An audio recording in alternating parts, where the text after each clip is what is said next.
100.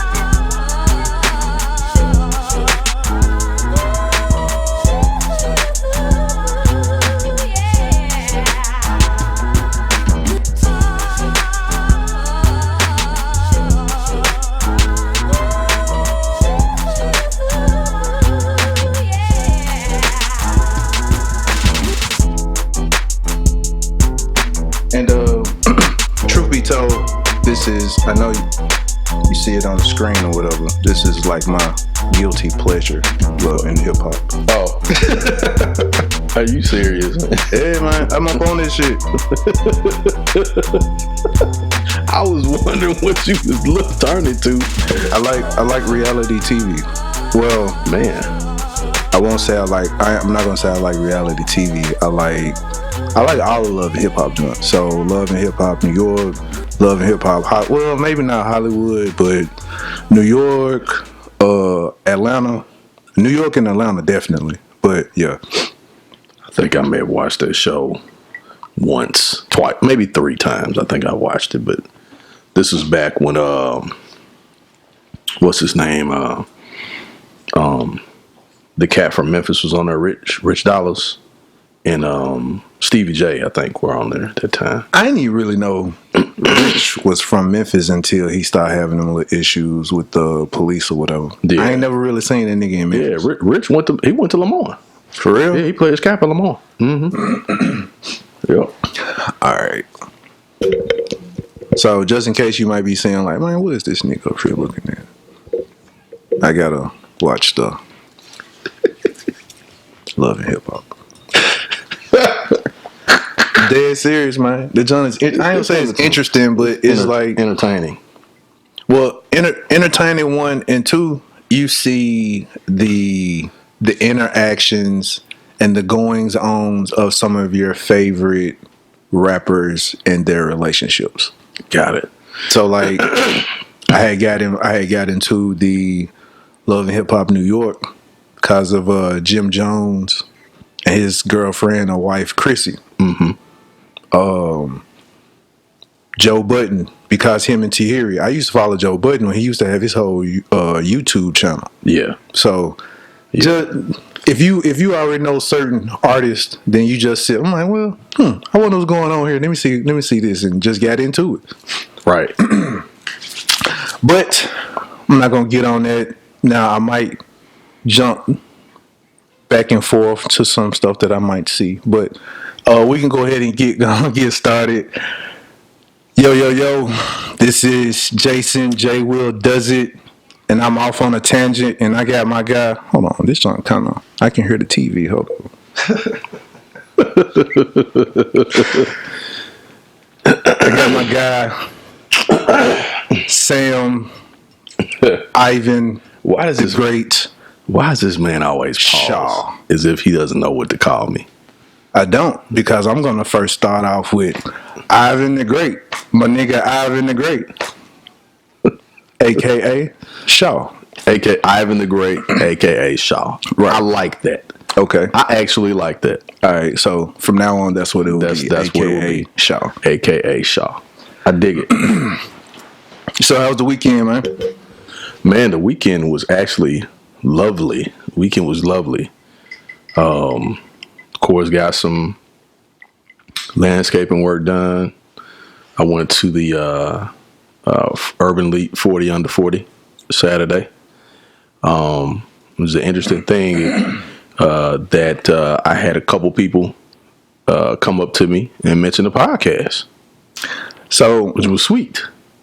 So when you sent me that message, I was like, he is aware that he's over 40, right? Yeah, well, so the awards are for people who are under 40. You can be 75 in the 10-year event, okay? And that's another reason why I watch. Yeah, I see why. It's plenty of entertainment. April, May. But yeah, anyway. Focus. The 40 Elite? Yeah, the Urban Elite 40 Under 40, Cynthia Daniels annual event. was wonderful, man. It's class. It's black class personified. Not the only black event in town, of course, but one of them, one of the major events every year, and got a chance. Was invited by actually one of my clients. Excuse me. Invited me, and just another opportunity to just get out and hang out with people with like interest and who like minded, and about growth and progression. You know what I mean? A lot of people think it's just another bougie event, but it's actually more than that. So just got a chance to hang out, man, and a couple people walked up and mentioned a podcast, and another person walked up and mentioned my lawn care service, and saw some folks that I knew been knowing for years. So man, it was a good weekend, man. Anytime you're doing something and you got people listening and engaging with it, I think it's cool, man. Shout out to all the new listeners. Thank you. Yeah, absolutely. We appreciate that. Absolutely. Definitely. So while you are listening to the podcast, please tell others to listen to the podcast, especially if you like that joint. Absolutely. Like, hey, I heard this dope podcast. You ought to hear what they over here talking about, man. So spread the word, like that joint, follow, subscribe, whatever. So absolutely appreciate that. Thank you. You got anything you want to rap about? Cause you know me, I already be having a whole lot of stuff that I be trying to talk about. Yeah, man, just jump into it, man. You got the outline over there, so I don't want to feel like I'm the only person doing outline. My nigga, I tell you every week. I have an outline. I just have it in my head. Gotcha. Also, you Jay-Z, huh? No, I'm not.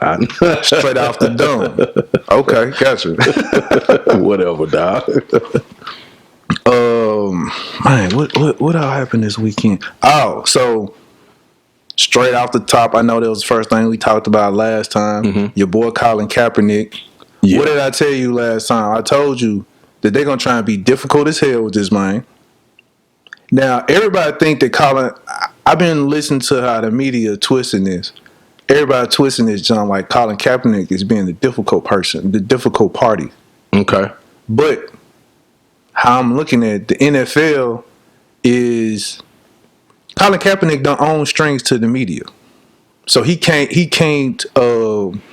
put a narrative out there. He can't put his own narrative out there. If you notice, with the NDA, he has to keep quiet about the NFL. He can't say nothing. Yeah, really. He can't say anything. Right? In particular, yeah, I would have to.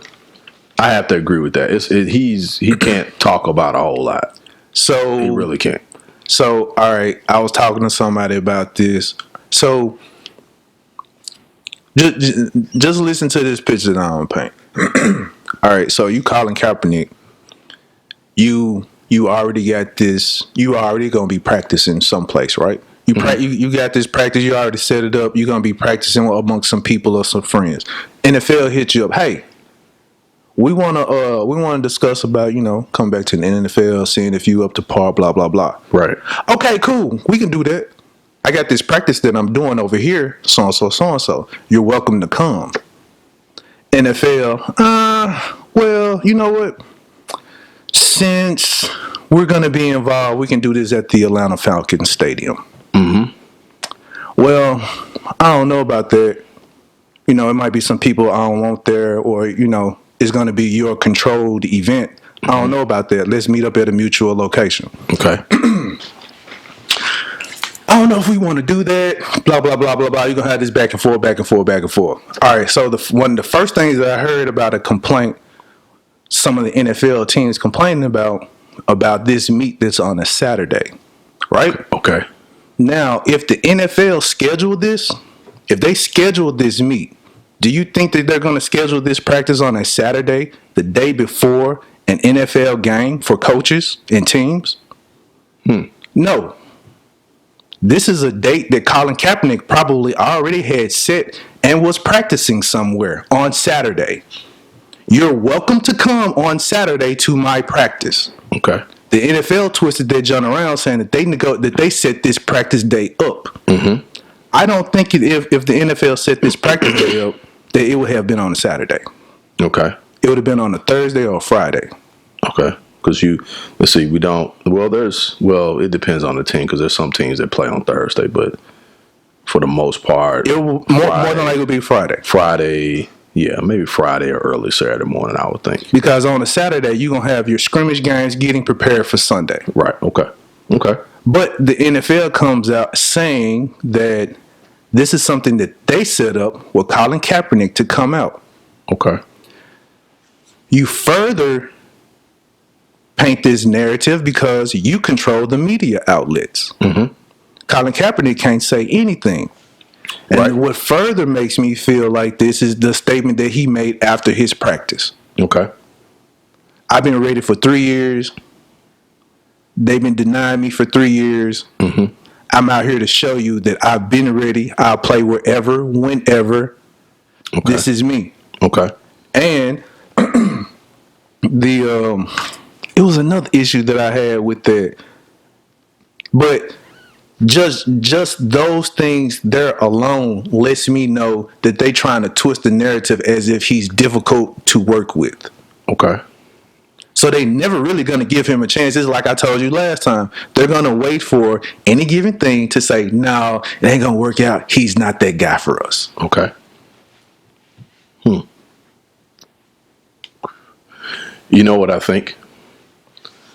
I think that Colin has more control in the situation than we give him credit for. Now he do, yes, because he has the leverage. The whole thing of him, because the other thing was when it was at the Falcon Stadium, they weren't going to allow no recording of his practice. Yeah. So with that, if they were not going to allow any recording of him practicing, you know what they was going to do? They was going to give them ammunition to say, hey, we seen him practice. He wasn't that good. We decided to pass on him. Right. But since you got video and you seeing him throwing the ball, I mean, this nigga throwing from one end zone to the other end of the end zone. And he's practicing and everything like that. You cannot, with physical evidence of him playing and practicing and throwing the ball, you can't physically say, hey, he wasn't up to par. He's not doing this. He's not doing that because there's tape now. So he has his leverage. They don't like the fact that he has his leverage. Right. Because he had his own when they changed the location, he had his own media guys, right? His own videographers or whatever. I think he did, right? Right. The NFL did not want them present. Right. Well, everything you just said is absolutely spot on. I think that, and I'm gonna put a different twist on this. And I'm about to say something that is probably going to be viewed as radical. I don't think that Colin Kaepernick should be playing in the NFL. I don't think so. I don't think so either. Not now. No. And the reason being is that let's kind of look at the timetable, right? So Colin is, they're gonna set him up to quit. yeah. Well, here's the thing. Excuse me. Why would I go back? Why would I go back to an organization that has already rejected me several times? Or an organization that has treated me like shit. Exactly. Why would I want to be a part of that? I that's the part about this that I'm really, I'm not confused per se, but I'm really wondering what is his angle. Because if I get fired or removed based on me executing or exemplifying my right to protest, right? And I'm told that I'm not able to do so. Right. Okay. And there's this, I guess, hoopla around the situation. That during this situation, there's basically a media fallout. There's also, there's a media fallout. There's a cultural discussion. There's there's so many different aspects of his protest to begin with. So as we go through that, we process that part, right? So then he's fined, and then he basically after that point he's not playing. So we go through this period of time where people are picking sides, right? Right. And folks are saying, you got the machine, right? You got the machine, which is the NFL, and then you have the people, right? Who Cap is at this point in time a representation of the people. He's protesting police brutality against, in particular, African Americans. So he's standing up for this particular cause, or he's kneeling for this cause. Now he's not able to play. He's not playing. Everybody's coming out saying what they think about it. Okay, cool. After this particular time, right? Everybody's pushing for him. He gets Nike gets behind him. Mm-hmm. You know what I mean? It becomes more of a movement behind Cap. I support Cap. The hashtag I support Cap, which I'm good with that. I'm good with all of it. Mm-hmm. I feel like peaceful protest should always be a right of the people. I think, and this is another time, I think sometimes even less peaceful protests are a right of the people. You know what I mean? And that's another topic. But in particular with Kaepernick, after all of that, Cap cuts a deal with the NFL. So after he cuts the deal with the NFL, which from a legal aspect, you talking about the NDA deal? The one he's had to sign the NDA, he took the money and so forth, right? Which I'm not arguing. I'm not arguing that at all. Now you say that. Why can't you say that the NFL cut a deal? You said Colin Kaepernick cut the deal. Why can't you say the NFL? Well, they both cut a deal. They both did. The only reason why I want to say it like that is because they finally agreed to his terms. They're not agreeing.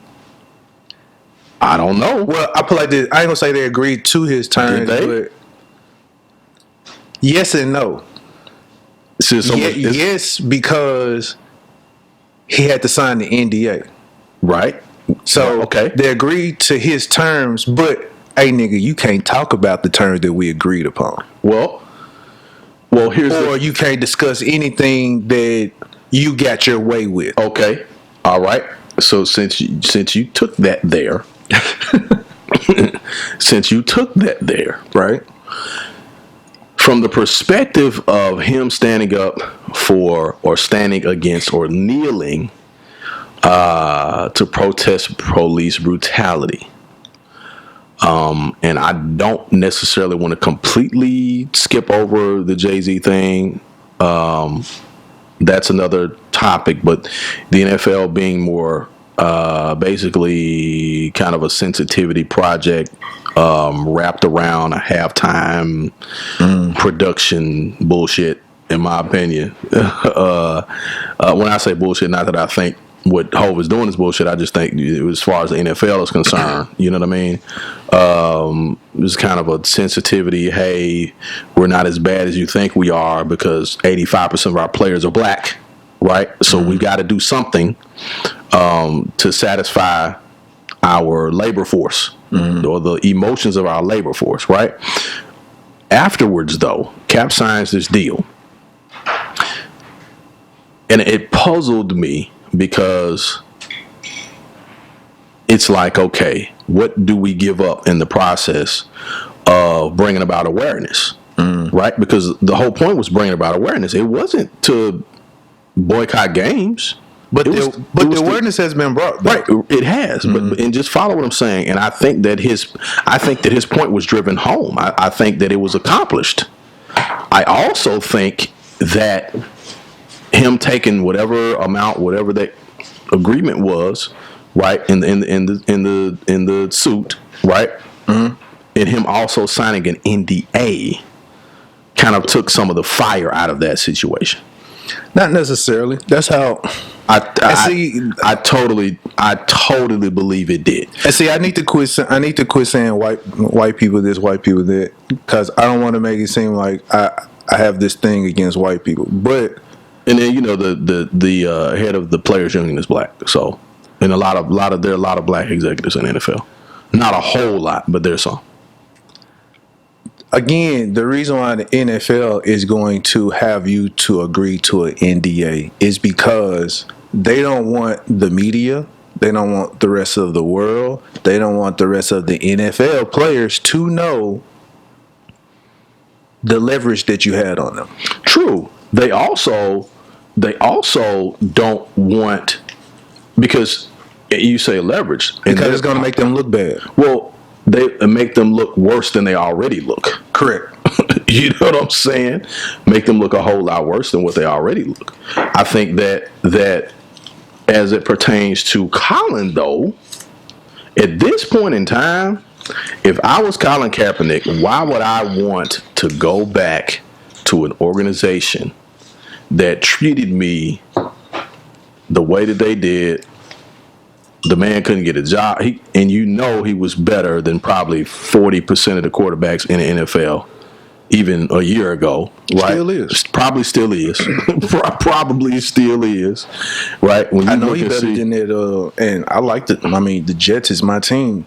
I know he better than Sam Darnold. Yeah, he's better than Sam Darnold. Everybody knows that. He's better than Sam Darnold. He's better. He's probably better than 60% of the NFL quarterbacks right now. You know what I mean? And I mean, it's also a testament to how good Mahomes, Watson, Jackson are, and Rodgers still is, and so forth. But even still, okay. Speaking of now, getting off of the cap situation. Well, hold on. Before we get off the cap situation, okay, let me say what I was about to say as far as what I think I'm saying is radical. Okay, I think that Colin Kaepernick should stop trying to play football in the NFL.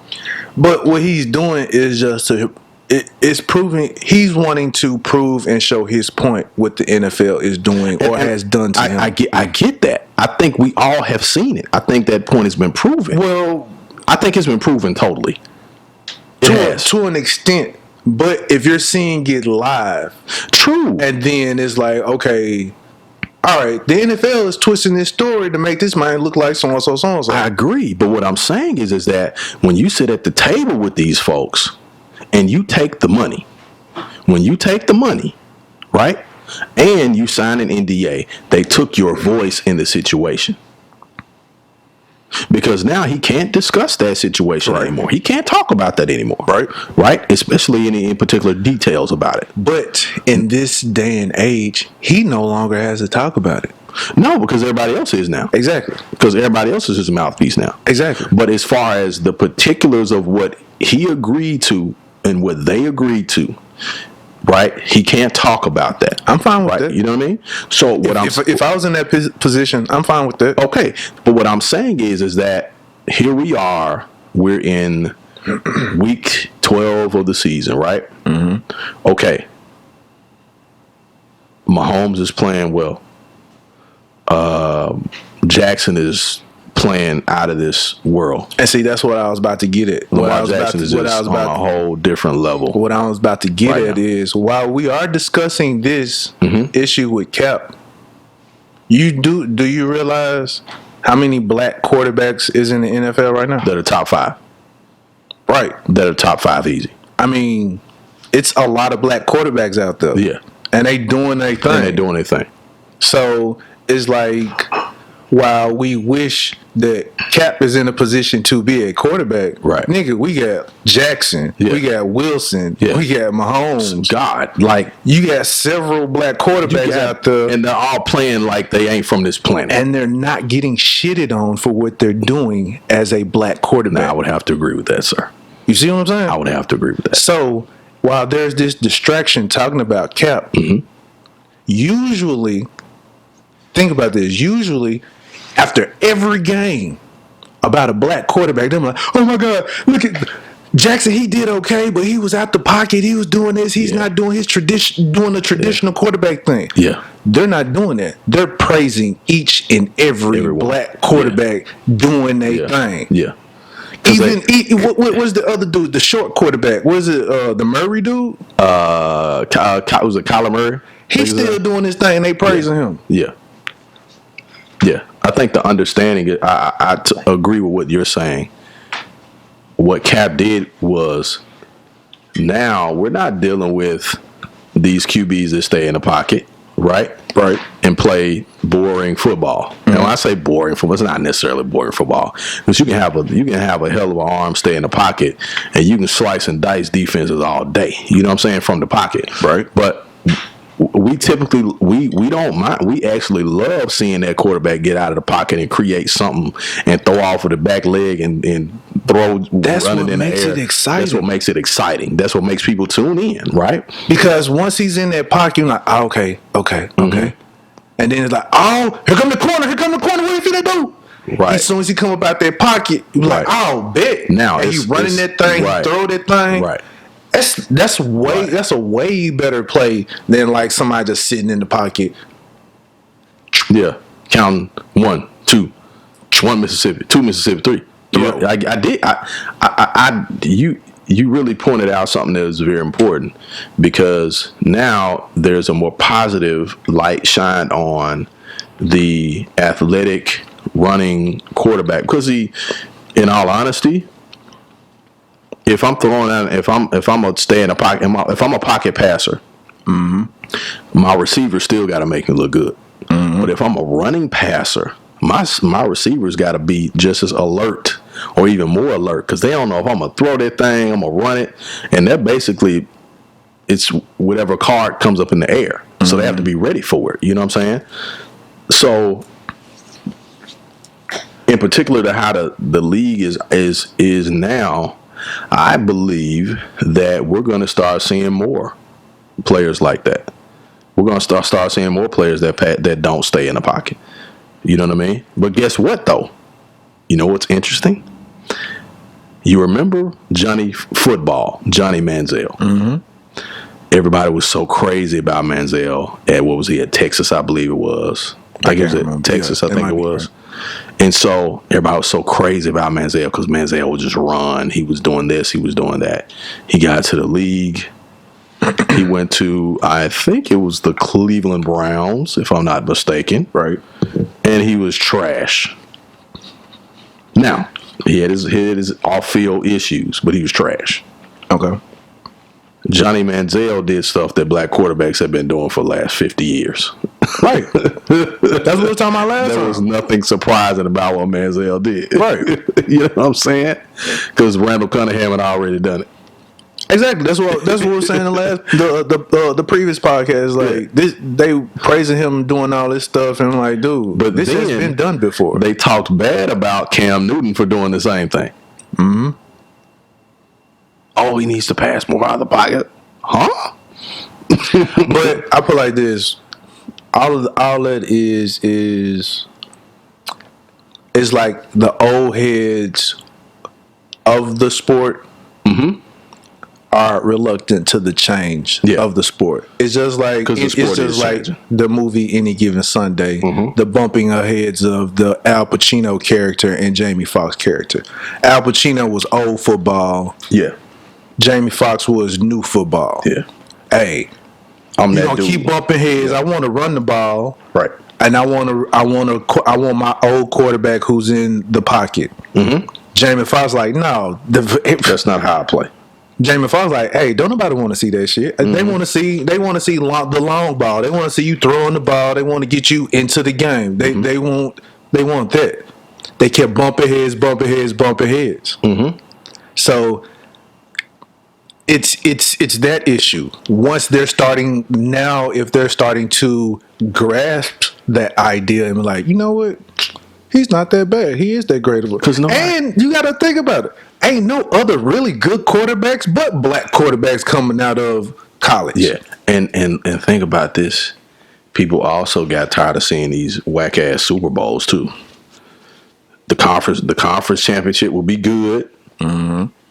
You know, the rival games will be good, and then the Super Bowl would be, the score will be lopsided, 8 to 45. Yeah, the biggest game, the biggest sports event of the year, will be a blowout. And people will stop watching by halftime. So now, let's say you get two offensively But that's why everybody loves Kansas City right now, because Kansas City doesn't stop anybody, but they score 48 points. You know what I'm saying? Right. You know what I mean? Because they got the fastest human being on earth in Tyreek Hill, and they got probably will go down in history as probably one of the. I would say if Mahomes has a healthy career, he probably will be top 5, top 4 quarterbacks of all time, as far as just about everything: yardage, passing, running, whatever. You know what I mean? So people like to see exciting football. They like to see points scored. I mean, it's just the reality of it. You know what I'm saying? So while we're talking about the praise of, I guess you could say, because like I said, the black quarterbacks are being praised more. I do have a question, which it seems very odd to me. Because there's slogans everywhere for like Black Girls Rock. Do your thing, Queen. Things of that nature, right? But since we're praising like black quarterbacks, my question is, and I've thought about this quite often. Do black boys not rock?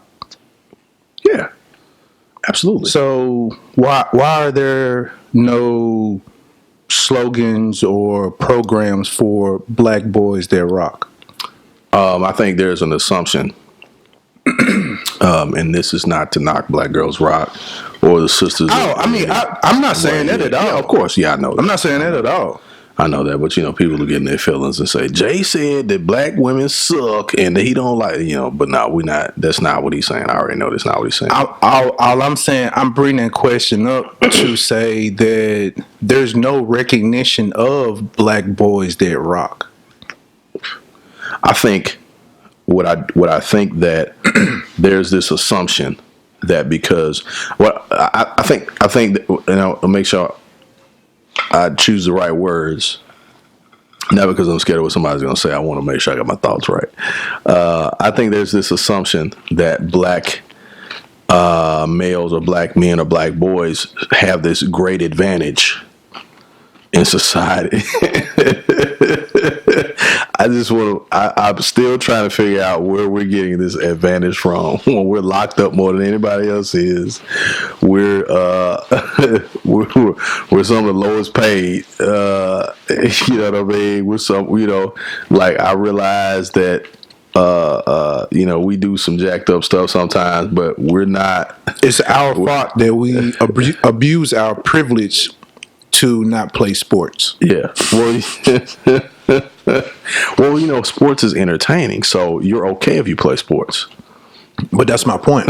You're okay if you play sports, but you're a black male artist. But that's our privilege, is what. Yeah, I guess maybe that's where it comes from. I guess because you should be doing your entertaining thing. Yeah, you should be a rapper, basketball player. Aren't you a football player? No. But that's what I'm saying. I can't run a 4.25. I'm slow. I probably run a 7-minute 40. But I'm saying, yeah. Ask any tall nigga. Have they asked them? Do you play basketball? Yeah. They're like, no. I'm an architect. I'm sorry, I don't. Oh wow! Really? You read so well. No, you speak so well.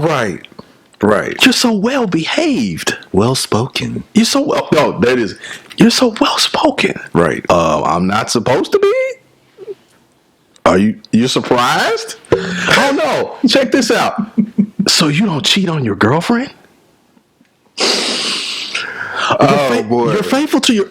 You're a black man and you're faithful to your wife? But again, that goes to the image for black boys. Yeah. The image for black boys is you're a cheater, you steal, you rob, you kill, all of this. You've never been to jail? Exactly. Or you've only been to jail once? Right. You mean you don't have any kids? You're like, what? All your children are by the same woman? Right. Oh my God. Right. So it's like That is impossible. because 90% of the images in a movie or whatever, I bet you if you go run through credits of any movie, robber number 1 and robber number 2 was a black dude. So In any movie. you know the movie. It could be an all white movie, but in them credits, robber number 1 and robber number 2, and if you do IMDb, that nigga was black. You know, one of the in comparison to a lot of the Tyler Perry movies. This is not a knock on Tyler Perry or anybody. This is just for an example. You know, out of all the Tyler Perry movies, my favorite Tyler Perry movie is Daddy's Little Girls. You know you know what? why? I still haven't seen that movie. I seen bits and pieces of You it. know why? There was a black father that was committed beyond the shadow of a doubt to supporting his daughters. Yes. And he was willing to give up or take whatever it took to get them, right? Mm-hmm. When we talk about Tyler Perry movies, why is that one of the first movies that comes up? We talk about Mud Deer, mm-hmm. Right? We talk about, why did I get married and all that other kind of stuff, right? Mm-hmm. Which those are relevant. I get it. Those are relevant. But Daddy's Little Girls, to me, is probably one of the most relevant Tyler Perry movies, right? One of my favorite. Well, I get what you're saying, but mm-hmm. one of my favorites was Family Day Praise. Family Day Praise, yeah, great movie. Mm. I just know that a lot of what we do positively in society is always overshadowed, right, by bullshit. By basically, right. Or in any area that we're lacking in, it's magnified. So what happens is society has told you that black dudes ain't shit, mm-hmm. right? Mm-hmm. But when you start believing that black dudes ain't shit, even though you may have come across a couple of ain't shit dudes, right? Just like we've come across some ain't shit women. Man, a woman could be with 10 dudes that are good and come across that one dude and she gonna be like, man, niggas ain't shit. Okay, all right, what? Here we go. What? You had 10 good dudes. What are you talking about? They not shit. And out of those 10, all 10 of them wanted to marry you, wanted to be with you, wanted to take care of you, and you found something wrong with them. But I will say, I mean, that goes for both sides. We tend to remember. Mm-hmm. We tend to remember the negative over the positive. Over the positive. So we'll have a woman that cooks and cleans, and not to say that it's all what women do, but she's very good at managing a household. She's very good at taking care of children. She's very good at taking care of you as an individual. She's very good at being a woman. At being a woman. Yeah. Being what God put women here for. Right. Right? And something happens, we're not with her anymore, we break up, blah, blah, blah. Man, I don't trust none of these hoes, man. These hoes ain't shit, bruh. You know what I'm saying? Man, this shit here, man, I'm just saying, though, bruh. You know what I'm saying, man? Like, man, you just can't trust these hoes. Like, bruh. But that comes to the realization of people have not accepted that everybody ain't for you. Exactly. That's all. There's somebody for everybody, but everybody ain't for you. Right. Once I see that person ain't for me, our vibe ain't there clicking, I ain't finna force that jump. So I'm like, you know what? Next thing you know, you'll be like, Chase, why you don't call me no more? But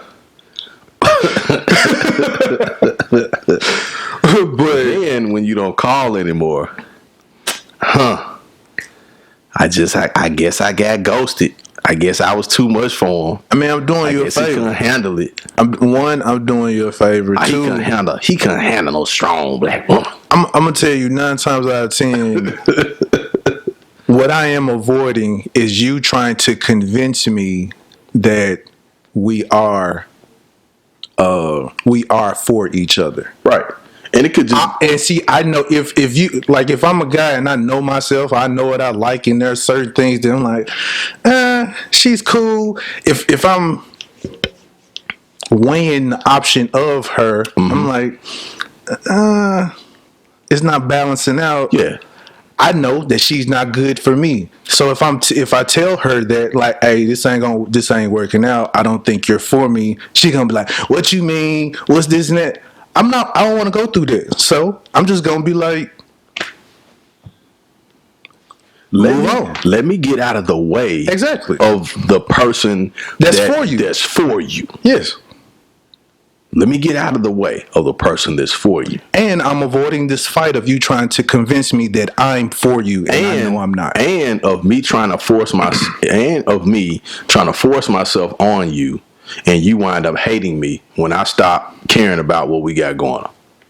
Because I know I'm not for you. Because I know I'm not for you.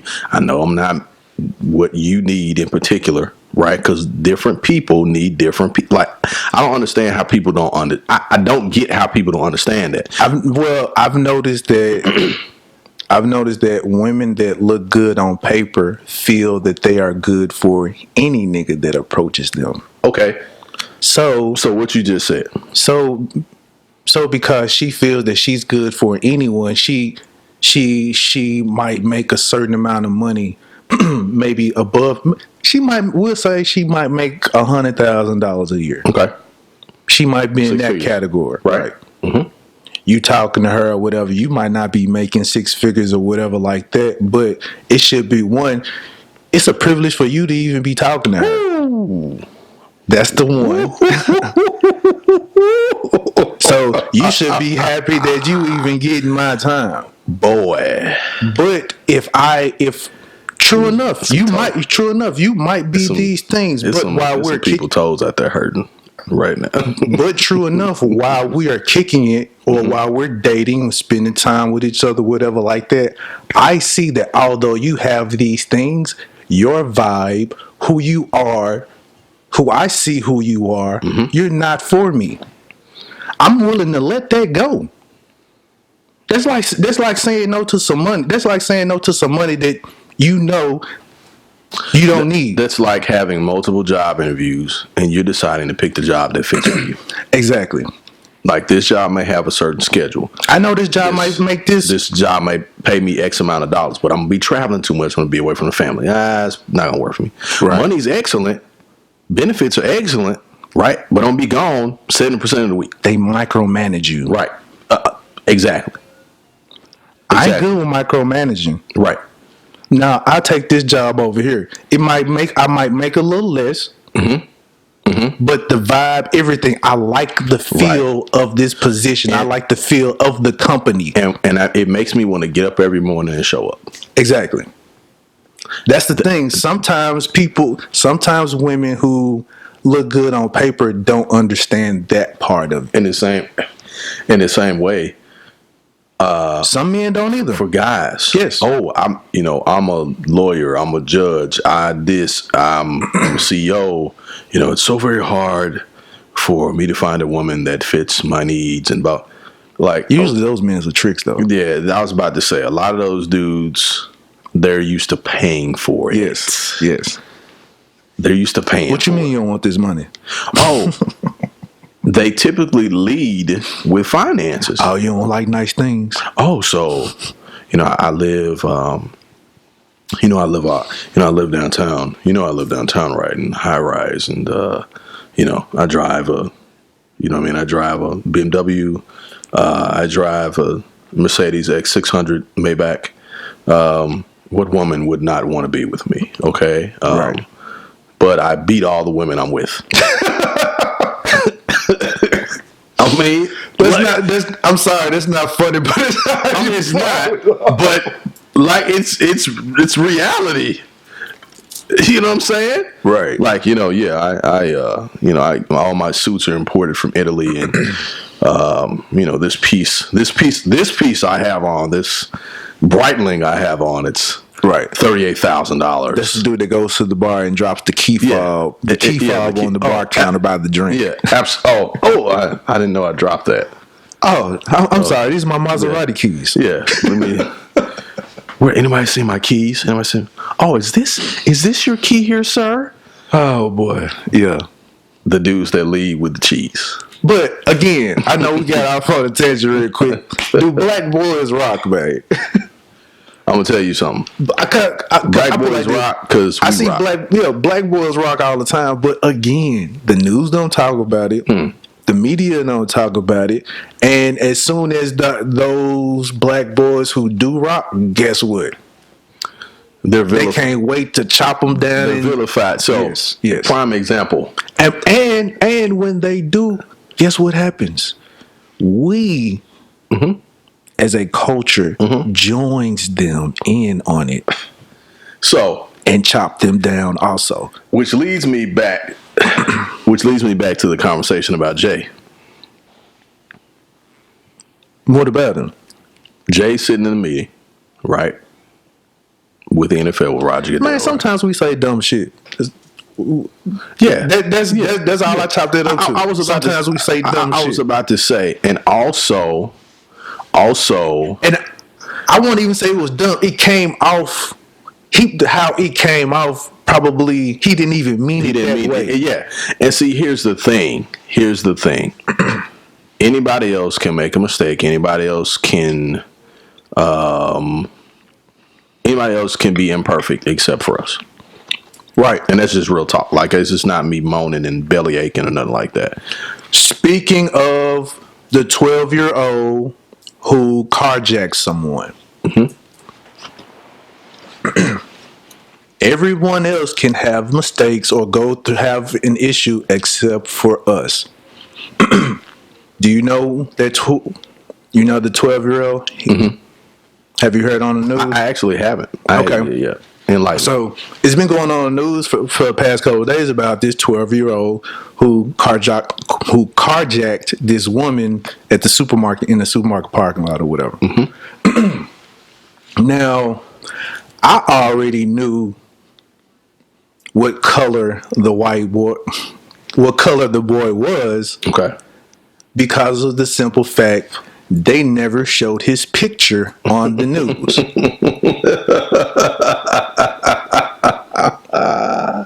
Usually, when they never show his picture on the news, when the crime happens, that person is white. Yes, very much so.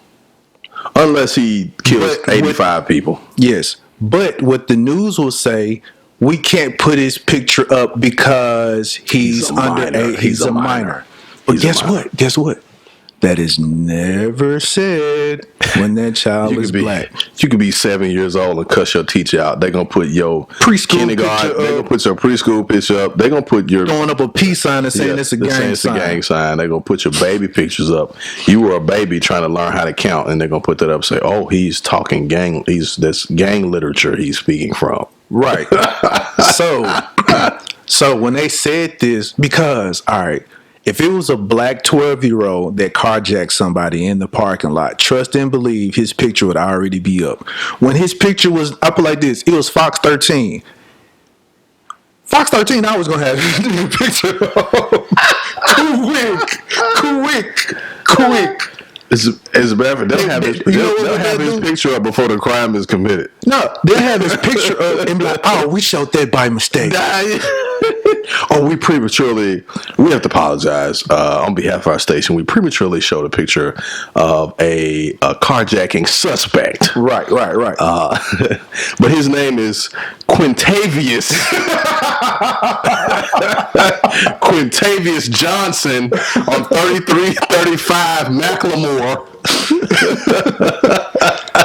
So when they were talking about this 12-year-old carjacking for 3 days, and his picture was never up on the news. I knew then that he was white. Oh, no, all your people. Oh, this Memphis, man, we need to stop all this carjacking, man. This black city, man, we just need to stop all this and come together. You know what I'm saying? Then we need to talk to our young people, man. You know what I'm saying? Mother. Yeah. Now do we need to come together? Because we didn't do this. When they showed his mother, the narrative changed to because of his environment. His environment. What? His dad was a meth addict, or his dad wasn't around. He was raised in a troubled home. So you mean a traumatizing environment can cause a child to do such things? Sounds like the comparison between crack in the What? 80s and meth right now, huh? Word? Ain't that some shit?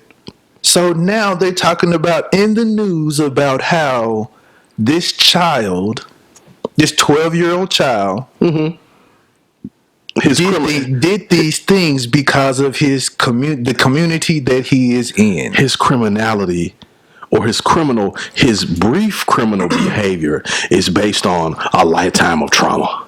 Really? No, are you really? So trauma can cause criminal behavior? Okay. Really? Okay. And again, like I said, they are putting these narratives directly in our faces, and we just not doing nothing, not saying nothing. Oh, we're saying stuff. We're just not. We're saying stuff. We're like, oh, that's terrible. And then the exact same thing happens. And let's say this time it is a black kid, right? Man, where his mom and dad at? His daddy probably ain't at home. His mama probably on drugs. Or his mom probably work all the time. He ain't, look at these kids out here. They just don't know what they doing. They just out here just doing. Obviously, there's always a cause and effect in life, ladies and gentlemen. Children are not born just like the whole thing. Kids aren't born racist. Kids aren't born to judge by color. Obviously, we know that. Just like they're not born to rob people.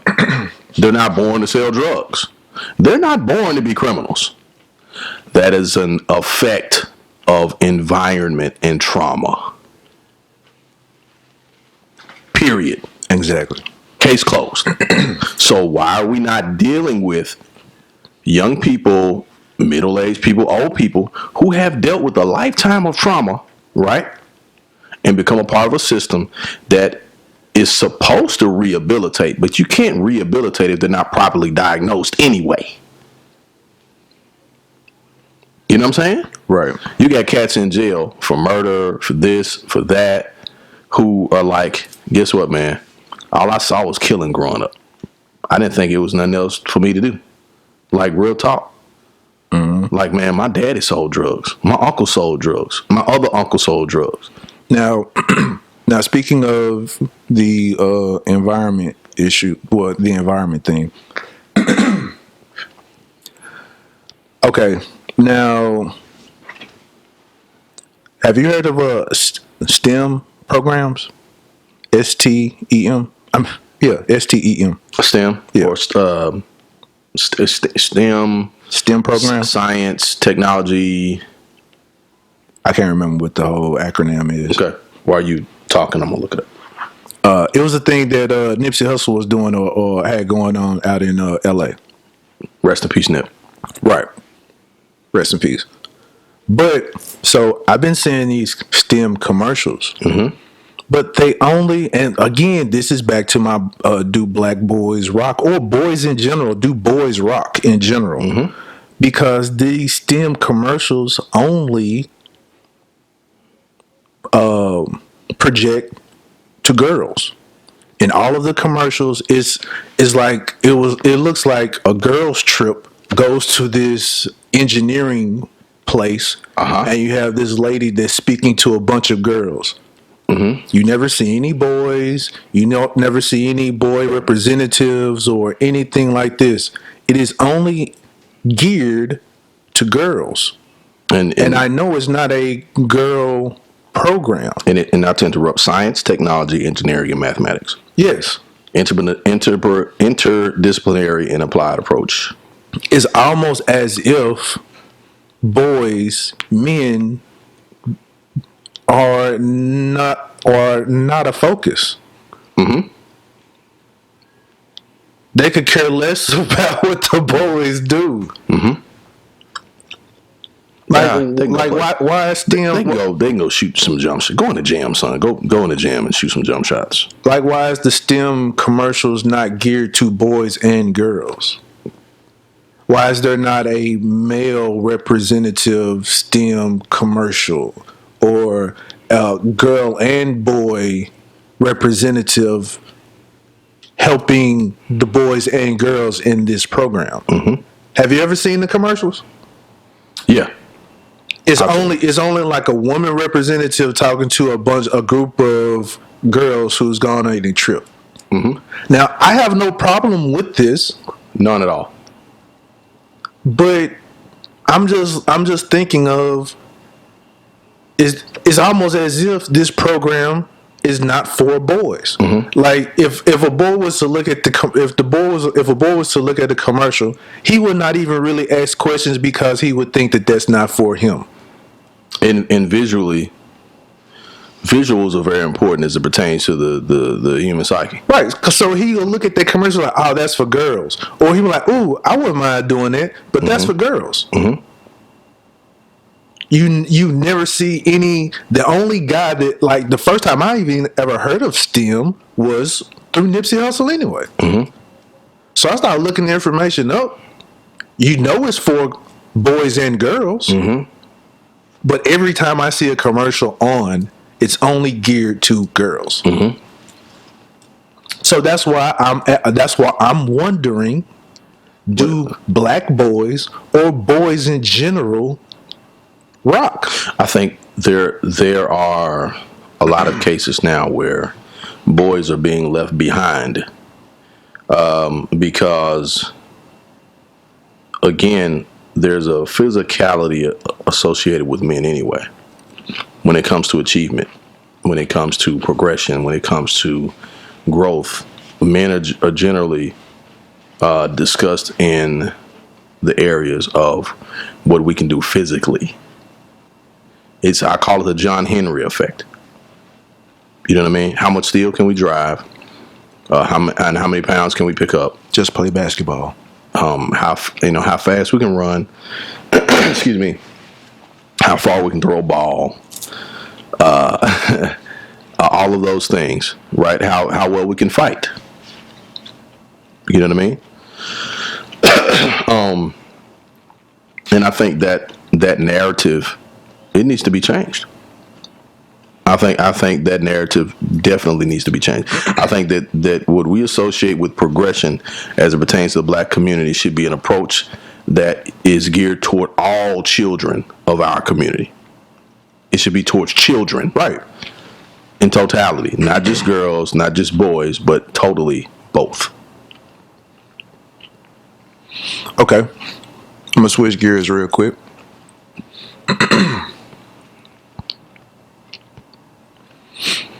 What do you think of this Bryon Allen versus Comcast? Still talking about Black Boy Joy, right? Black Boys Rock, Black Boy Joy. So what I think about the Bryon Allen situation. Now, one, mind you, people act like this nigga just came out of nowhere. Yeah, but we know Bryon Allen been around. I've been peeping Bryon Allen for a very long time. Yeah. Yeah. Like, I peeped out Bryon Allen, like, he has more money than Oprah Winfrey, what people do not realize. Yeah. And Ben had more money than Oprah Winfrey for a while now. Yeah. But I'm going to ask you what you think of it, and then I'm going to chime in as far as what I've been thinking of. Okay, so just for a little backstory, Bryon Allen, right? Excuse me, for those who do not know or not privy to the situation, just in case, I'm pretty sure you are. I think we have very informed listeners. He's doing what Bill Cosby been trying to do as far as his media. Yeah, as far as ownership of media. Yeah. Yes. You know what? Yeah, I said that wrong. Never mind. Yeah. But yeah, so we so Bill Cosby tried to purchase CBS. Is it CBS or NBC? it was NBC. So, but Yeah. since you said that, I want to clarify something on that. A lot of people don't believe that Bill Cosby was interested in or was attempting to purchase NBC, but he was at one point in time. Mm-hmm. I think we need to realize that there was a point in time where NBC was virtually broke. was going broke. At the particular time that his show aired on NBC, or was going to be aired on NBC, it was basically an experiment by NBC to watch Bill Cosby fail. Yes. That's why he got so many years. That's why he got so many years. He was able to. He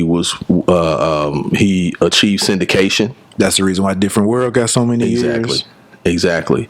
You want to do a show about college? Sure, go ahead. Yeah, about black college. We'll give you 8 years. Sure. Nobody's going to watch about black. Nobody's going to watch. And they gave him the top. They gave him a primetime spot.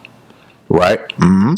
They gave him a primetime spot. And Fox, at that particular time, put The Simpsons on at the exact same time that The Cosby Show was on. Mm-hmm. And a lot of people don't know that either. I'm gonna tell you how, just to give you even broader perspective, how media stations do niggas. Mm-hmm. They did the same thing to Dave Chappelle. Oh, you want a skit show? Sure, we'll give you whatever you want. And at that particular time, when the Chappelle Show began, Dave Chappelle was not even the biggest comedian on the planet at that time. At all. He wasn't even top 10 comedians at that particular time. At all. You had Chris Tucker. You had Chris Rock. You had Martin Lawrence. You had all these other guys that could have got a sketch comedy show. Yes. Because, in actuality, who was maybe the trailblazer of sketch comedy on movies was Robert Townsend. Yeah.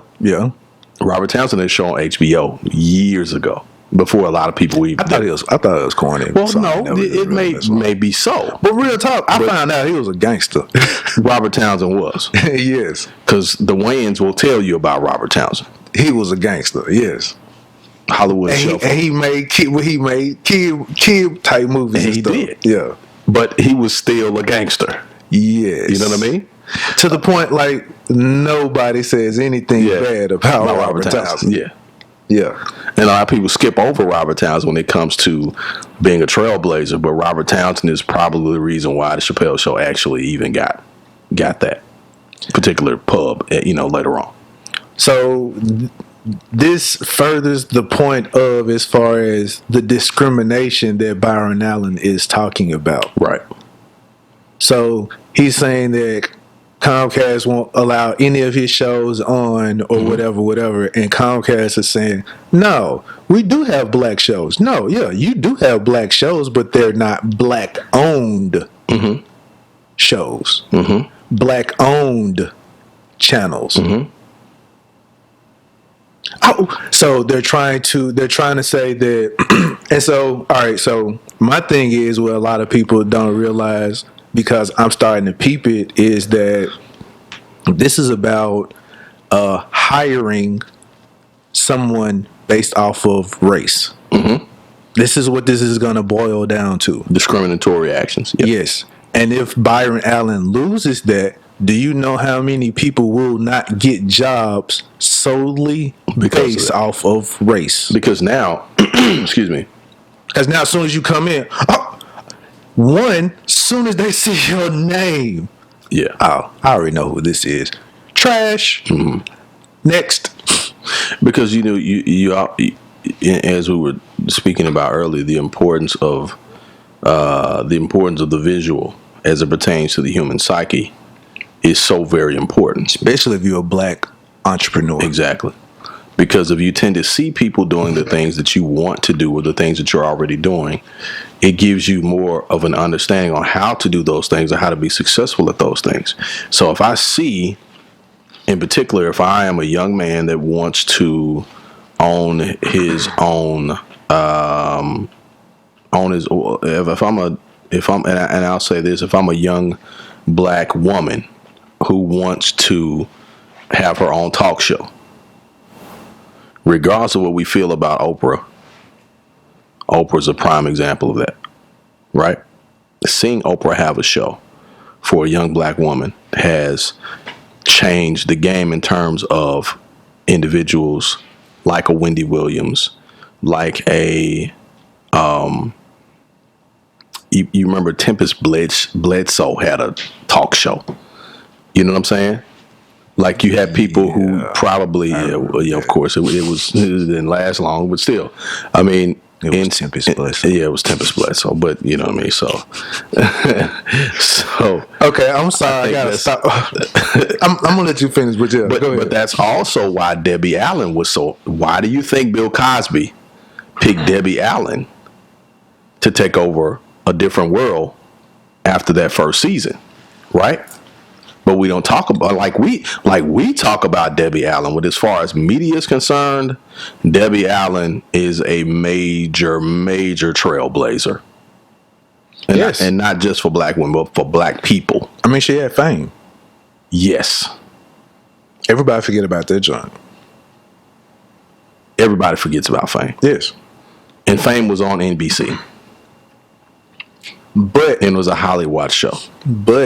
when channels like that realize that, oh, these niggas believe in something. Well, we gotta take this out of This out of here. We gotta get this out of here because you know we can't have you Negroes believing in yourselves. We just can't do that. So now when shows come up, you're not getting an 8 season contract. You're getting a 2-year or a 3-year contract or 1 year. Or we'll give you a 5-episode challenge.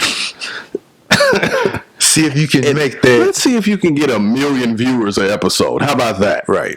You know that's not gonna happen. Right. And we'll give you limited publicity. Mm-hmm.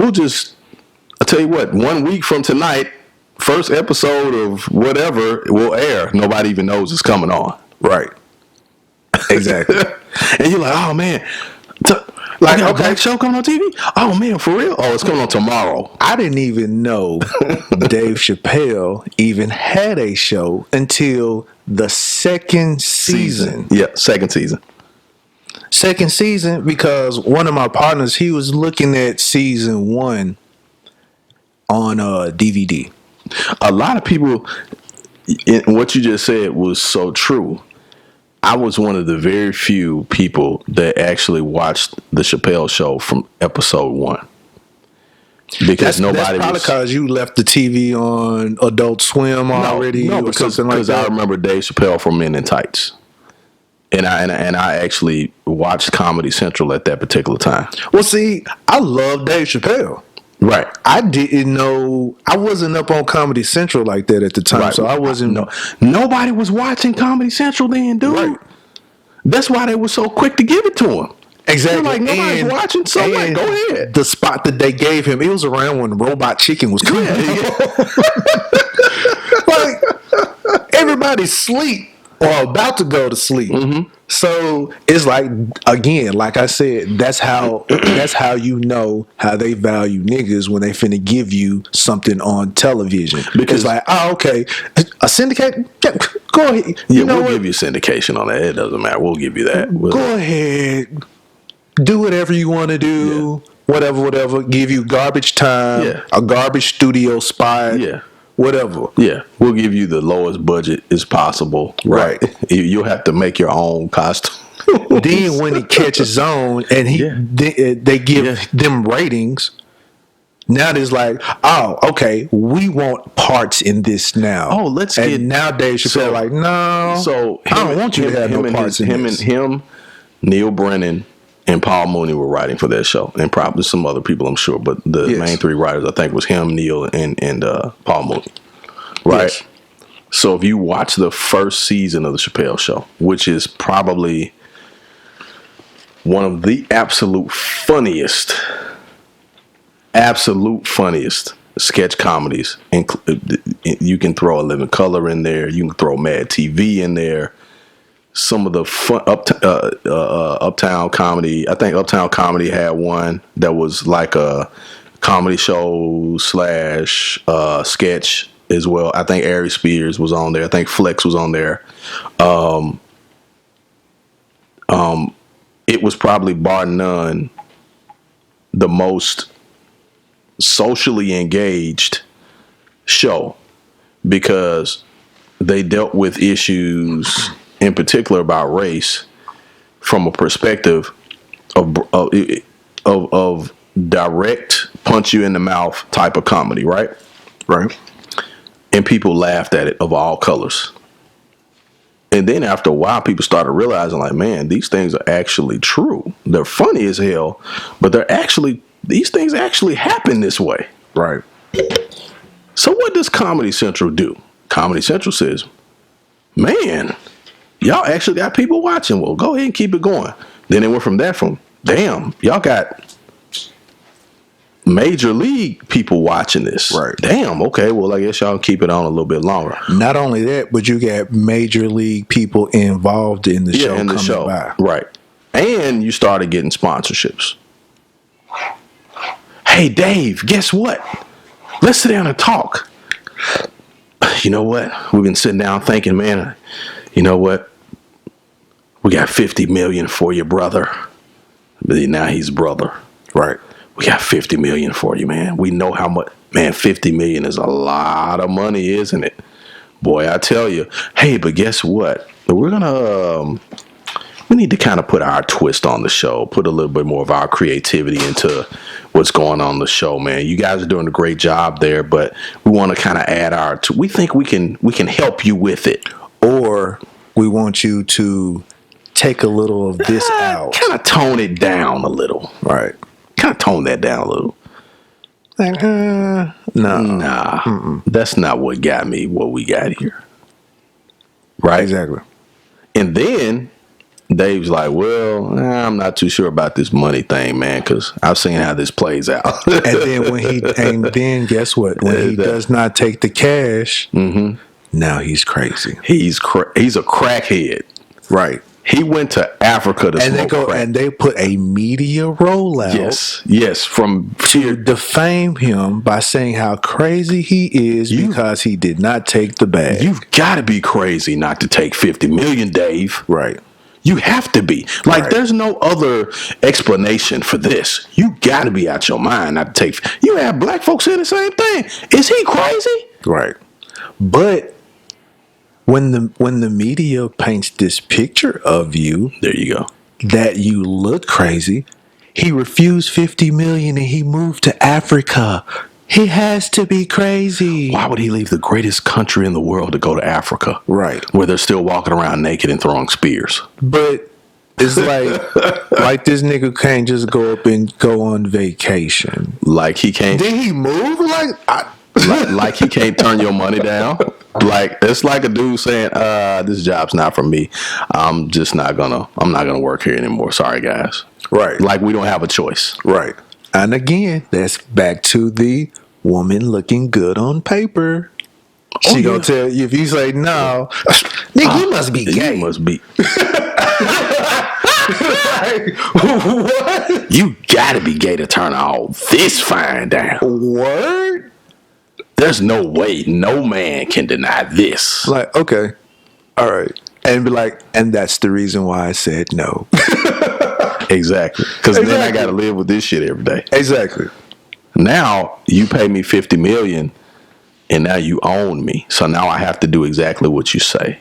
So he's like, nah, I'm good. No, I'm good. I'm straight. I'm straight. And I'm not going to, as a matter of fact, I'm going to go away for 10 years on y'all. Because one, I'm sure in the back of his mind, he's like, y'all didn't want to give me this show to begin with. To begin with. So I'm good.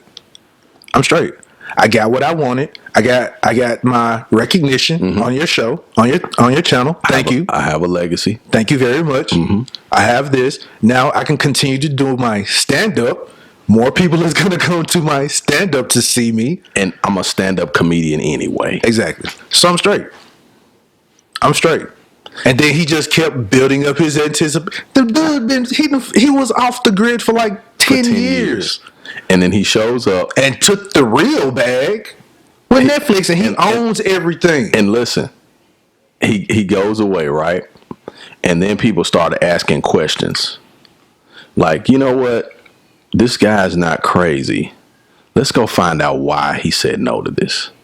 So Dave, at one point in time, he wasn't really doing interviews or anything. And then he decides to go on Oprah, right? He's having a conversation with Oprah. He had the conversation I think it was. I'm trying to figure out what the other show he went on. That was very detailed. He kind of talked about the situation, and he was able to kind of give his because He did that monkey in the salt analogy.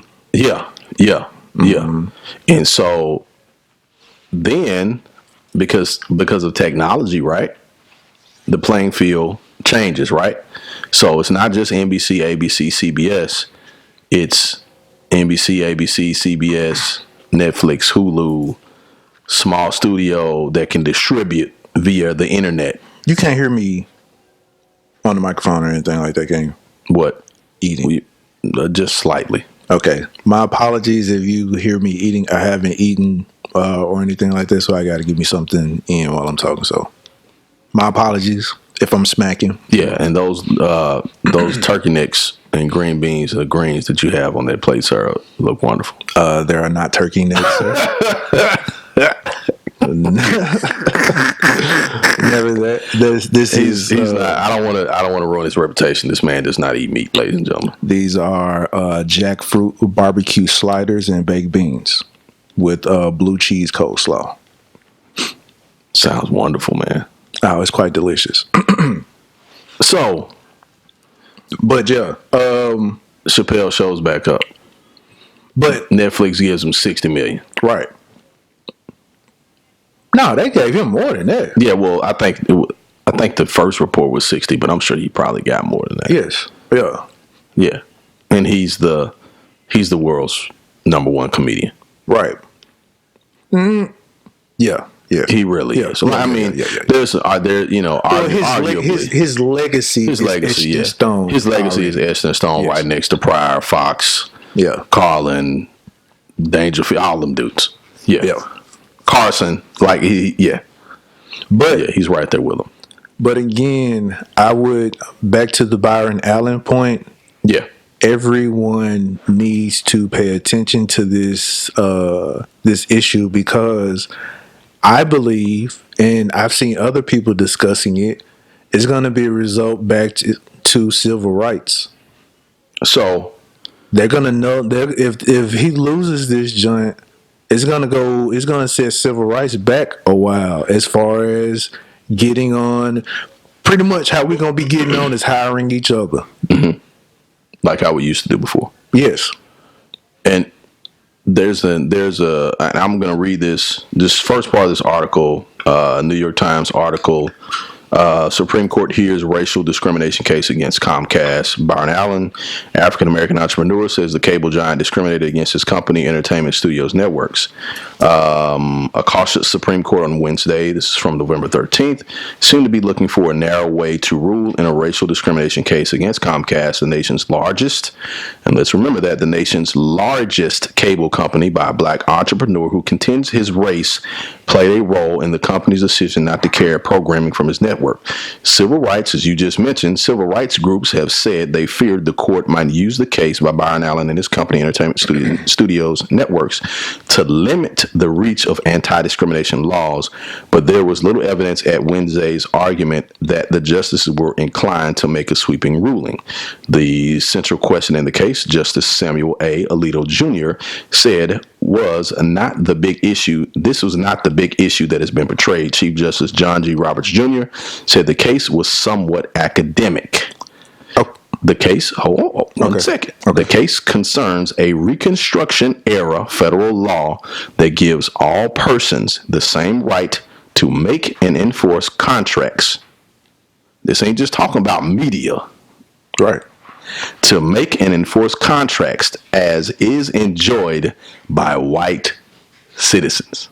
Okay. Now, he owns 43 different channels. One of those channels being the Weather Channel. He owns the Weather Channel. And Comcast does not want any of his channels in their company. Now, again, he owns the Weather Channel. Wow. And you're telling me that they do not want the Weather Channel Because a Negro owns it. on Comcast? They don't even want one of his channels on their cable company. Well, This is the Weather Channel. Oh, you know. The Weather Channel, my nigga. But you know what they'll do, right? You know what they'll do, right? You know what they'll do. Oh, we have the news. That's what they'll do. But this is the Weather Channel that has always been on a cable network station. No, they'll start another channel called The Weather. Something. Yeah, like it'll be it'll be like the rain Sunny news. With and they'll buy his old stuff, or they'll find a way to say, oh, you know what, you bought this illegally. You got this by accident. No, they ain't gonna do that. Kind of call. Oh, they'll pull anything out the bag. They'll find some way to just copy what it is that he's doing it and just call it something else. Yeah. Yeah. So here's my question.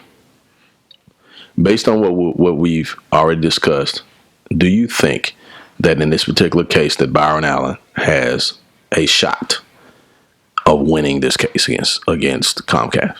Out of your personal opinion. And whether that opinion is a yay or nay, what do you think what do you think will happen afterwards? He does, and if he does, I put like this. It'd be like, okay, you got to win, my nigga, but everybody else is finna get L's. Everybody else finna get L's. You'll be the only one. Yeah. Nobody else will do it. It'll be an L to the point where other niggas is gonna be shut down because of it. How I look at it, because you gotta think of it'll be a major. He might get the one, and it probably will be the Weather Channel, and that'll be it. But other niggas ain't gonna be. Other people gonna get punished.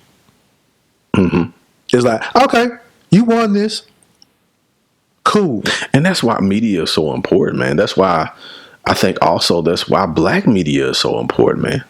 I mean, I don't understand why people don't get that, man. I don't get why people don't think that media is important. Now, mind you, I will say this.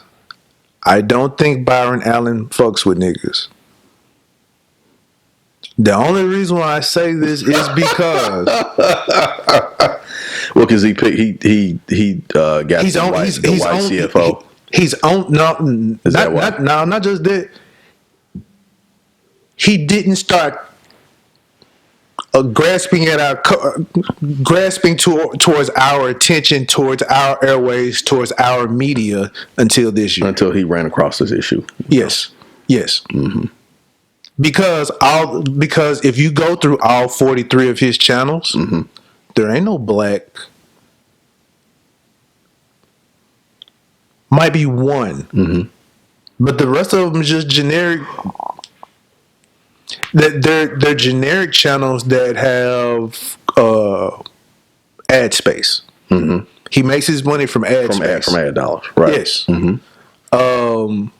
So outside of the Weather Channel and maybe like 2 or 3 others, I can see the reason. Well, maybe you know what? I ain't gonna say that because I don't want to give nobody fuel. Yeah, but of course. I just lost my train of thought just that quick. What was I just talking about the channels that he has. It's not like he owns BET, or it's not like he owns stuff like that. That's the only nasty part about it, because I feel like he don't fuck with us like that. You know, it's interesting that you said that, because that's a lot of the sentiment around this conversation. And I've listened to read some conversations. Kind of felt the pulse of what a lot of black people and that are having this discussion. They feel the same way. I think that I think there's a difference between him and a Bob Johnson 25 years ago. You know what I mean? But see, I think there's a big difference. But see, the crazy thing about it is a nigga who don't fuck with us on a civil rights case, and then if he loses, we gonna lose our civil rights to a nigga who don't fuck with us anyway. It's like what? It's like it's like what? This guy? Oh man! I mean, I think the waters are so murky. You know what I mean? The waters are so murky when it comes to the slope to our representatives. Yeah, like when you talk about representation, I mean representation. And we talked about Black Boy Joy, Black Boys Rock. I can't remember the last time that maybe a Bryon Allen was involved in any major civil rights issues, even as it pertains to the conversation about police brutality. I'm pretty sure he has. I've seen him more now on black media outlets than ever before. Than I've ever seen him in my life. Yeah, because think about it. He's on the Breakfast Club, right? Mm-hmm. 2 weeks ago. Now, mind you, the interviews that I've seen him doing, I love the sentiment that he's implying as far as representation on television. Great information. Like, I soak it all up. Yes. Mm-hmm. Which is also the same sentiment that Bill Cosby was saying as far as black representation on channel and TV. Yeah. He's the one that taught Tyler Perry the game. My only thing is, though,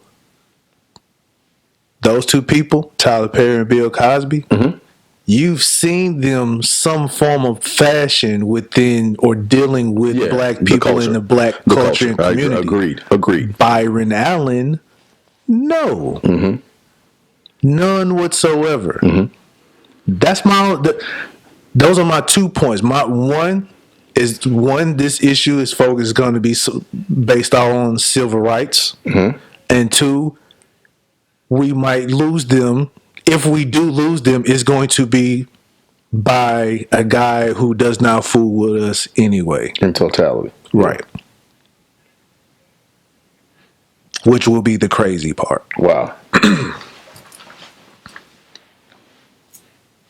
It's like losing our rights to our representative was Uncle Ruckus.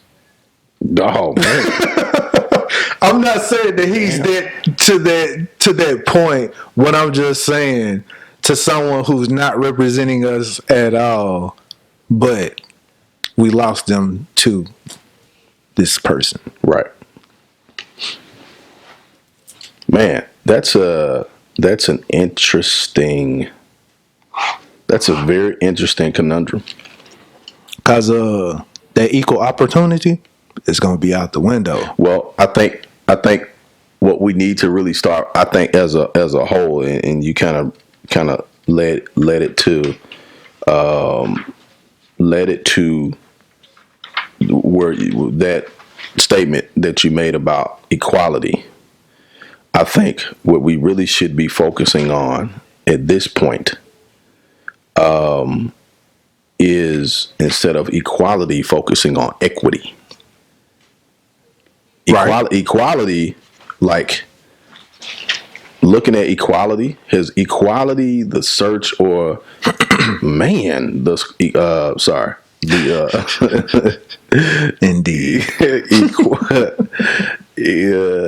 The search for equality. Focus, sir. Yes, I'm focusing. Focus, sir. The search for equality. Has the search for equality really gotten us anywhere, or is it the search for equity? Yes, black girls do rock. Indeed. Equity is way more important. Equity means ownership. Equality doesn't equate to ownership. Equity does. But on the slick, we slick can't talk about it publicly. No, yeah. Sad to say.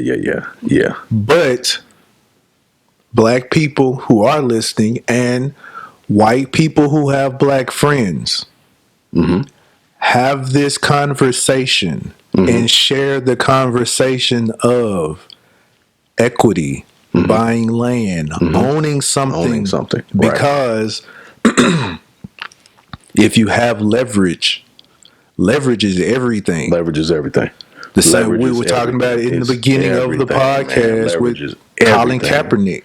This workout thing and him recording his workout to show the world how good he still is, how he can still play in any condition. This is his leverage. This is his proof. Hey, look, this is what I can do. You see it for yourself. Evaluate on your own. This is it. Where if the NFL controlled it, you would not have seen a tape. You would have just gone on the NFL's word. And here's the tagline. Sources say Kaepernick is a step slow. Sources say he was only able to throw 40 yards. And again, if there was no video or any other proof of, everyone would just believe what the sources say. Yeah, sources. So sources at the showing or tryout or whatever. Sources say that Cap is decent, but he's still not up to par. But Sam Darnold is. So going to this leverage with equity and everything, like I see a lot of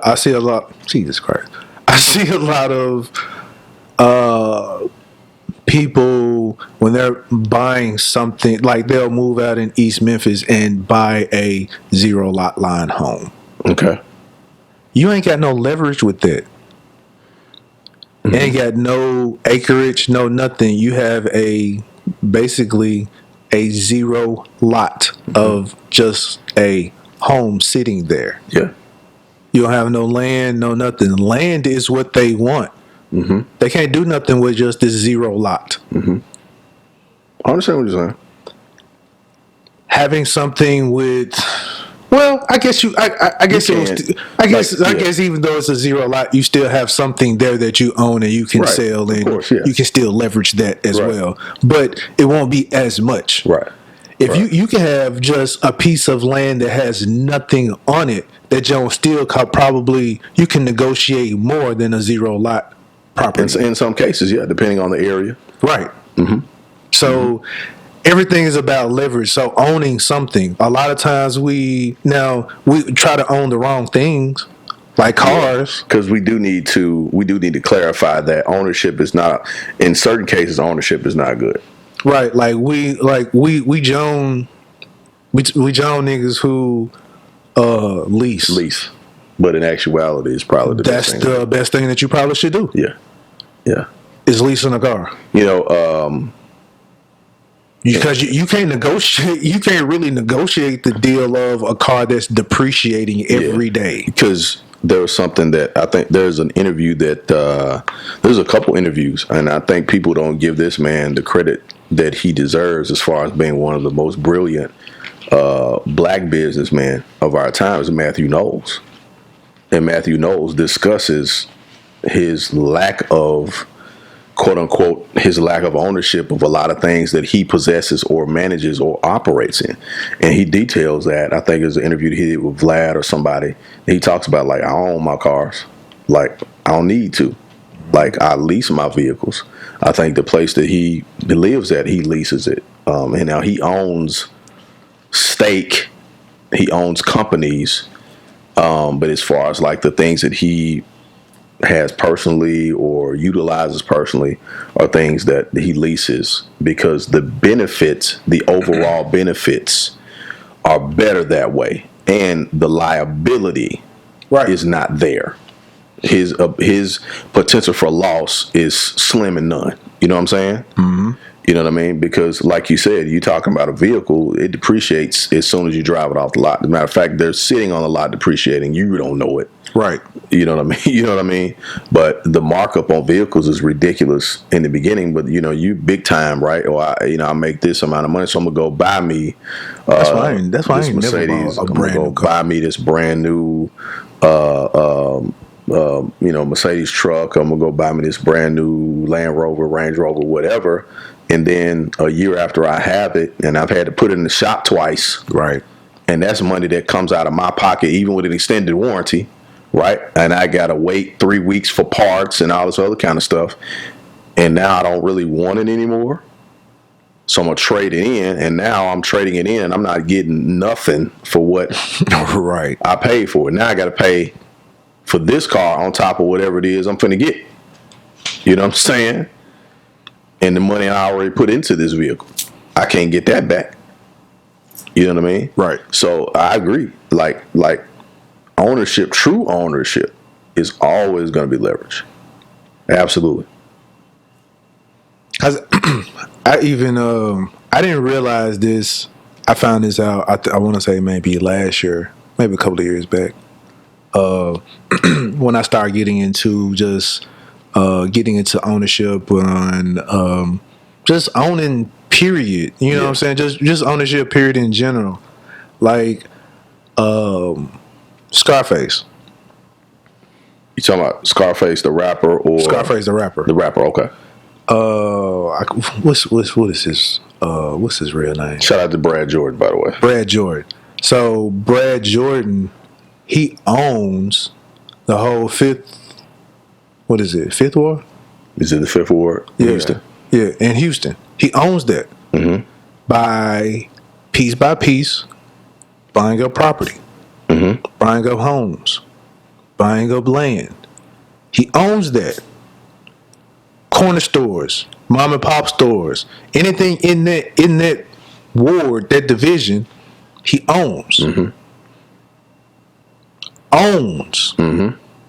Controls. He has a say.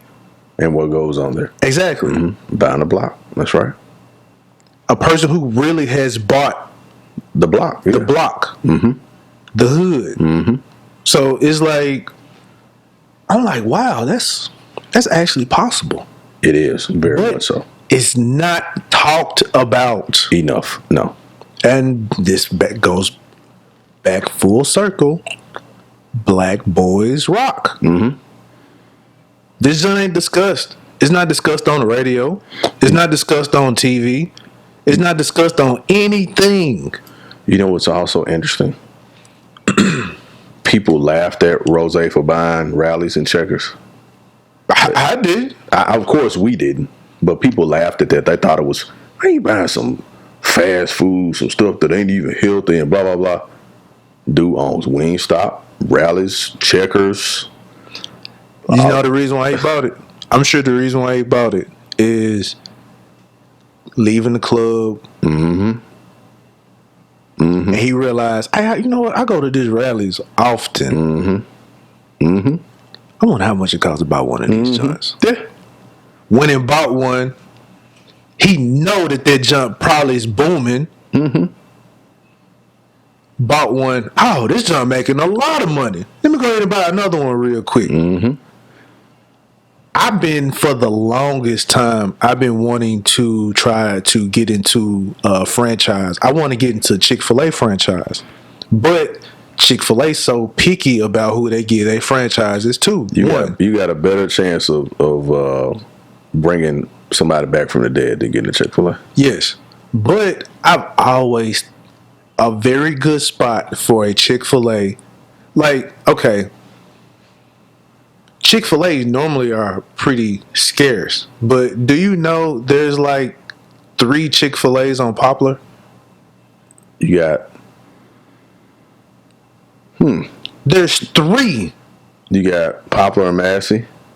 You got Poplar in the Mendenhall. You've got the Chick-fil-A over by Poplar and I Perkins. think that's the same one we're talking about. The one by Mr. Pride. You got that joint by that's Mr. that Pride. one. Yeah. You got the joint all the way on the other end of Poplar. I can't think of that, and it's a one on the other end of on that end. Yeah. Yeah, you got Poplar and Massey, and then you have was it Poplar, Perkins, Mendenhall right there, and I'm trying to think what the other one is on Poplar. Well, you know what? But, It skips Poplar. It's on Union. It's on Union. It's on Union. But they're all right. Yeah, All right there. they're not. They're spaced, but they're not terribly far away from each other. No. They're all on the same street, pretty much. Yeah. Usually, they're so far apart in the whole different area. Yeah. But I think that there should be a Chick-fil-A in Whitehaven. Absolutely. In the Haven, Absolutely. either right there where the Southland Mall is at, or right there where Elvis Well, didn't Presley it used is to at. be? I wonder, wasn't it a Chick-fil-A in that mall at one point in time? Nope. I thought it was a Chick-fil-A. It was a chicken place in there, yeah. Okay. But it wasn't Chick-fil-A. Okay. Yeah, I think a Chick-fil-A would do great in Whitehaven. Yes. Right there by the school. Yeah, absolutely. All of that. All of that little traffic right there. Yeah, absolutely. But you have to go all the way to South Haven to go to Chick-fil-A. Yeah, that's true. Yeah. But I got off on a tangent with that. But I mean, again, is people have money, and I mean, I'm probably gonna say something I probably shouldn't, but people who do illegal things with their money, you should be watching it and buying a franchise. Well, you know something that Killer Mike said.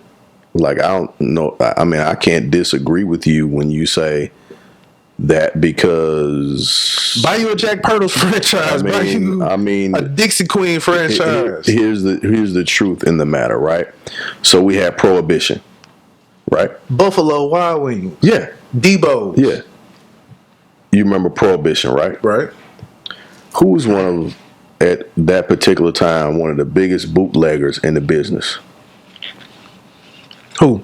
The Kennedy's dad was one of the biggest bootleggers. Right? His son became president. Just think about that. Okay. Bootlegging was illegal. It was a criminal activity. But it funded the presidency. And it funded the presidency. Okay? We're just being real. This is not something we made up to justify what we're saying. This is historical facts. So how many businessmen, how many businesses were funded by clandestine activity in the history of America? That's not something we made up. That is documented. Mm-hmm. When Killer Mike talks about taking your money from the hood and flipping it into a business, like, Killer Mike's not telling you to go sell drugs. Killer Mike is not telling you to go steal, rob, and whatever else. Killer Mike is basically saying, if you're going to make all this money in the street, don't blow it on clubs, don't blow it on strippers, don't blow it on trying to impress people that don't like you, right? Take that money and invest it and do something with it. Do something with it. Yeah, but still, like, I think a lot of people, have to learn that. Mm-hmm. Take that money and invest it in your community, right? My mama told me a long time ago when I had it, she was like, Jason, you should just buy you a house, or go buy your little house over here.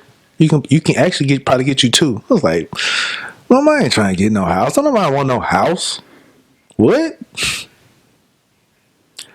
Okay, son. That's all she said. She was like, okay, son. And when I look back at it, I probably could have like 2 or 3 properties. Yeah. By now, if not an apartment complex, right? Because I think at any opportunity we get to, because it was one particular time where, and it don't take much what people don't realize. It doesn't. It really doesn't. Because here's the other thing, and maybe I'm going off on a tangent here. When we talk about consumerism, and we're failed. What did the scriptures say? That my people perish because of a lack of knowledge. right? The people perish because of a lack of knowledge. If you don't know something or you're not privy to something, you're not exposed to something. That's why when it comes to us, like when it comes to our kids, we have to expose our kids to information. Because otherwise, they're going to fall right back into the same categories that we did, right? If we don't expose them to information and expose them to experiences and people who have knowledge, like they're going to be in the same situation. Because here's the thing, the problem is not making money. It's not. We know how to make money hand over fist. No. Stay with me now. Dude, you can go. Do you see them little boys out on the street right now with these little coolers selling water?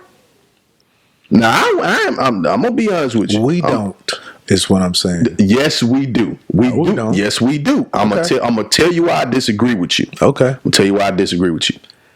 It's what we do with our money. I don't care if you make $12 an hour, right? So here we go. We have all these expenses, right? And the reason why I'm saying this is because I've seen it work. I've seen collective economics work. I have seen it work with my own eyes. I work in landscaping and lawn care, right? You have some black businesses who are in landscaping and lawn care, but you have more Hispanics in landscaping and lawn care and in construction, right? Okay, I know one of the top black construction company owners in this area, right? Top notch, Castle Black, right? There should be more black construction company owners, okay? Even subcontractors, there should be more black subcontractors, right? That is a skill that can be learned in a short period of time. Okay, you're saying that to say... I'm just stay with me now. just stay with me what I'm saying.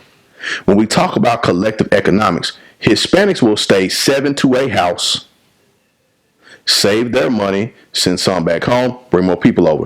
Do you know there are some communities in this city right now where there are more Hispanics that have home ownership than there are black folks?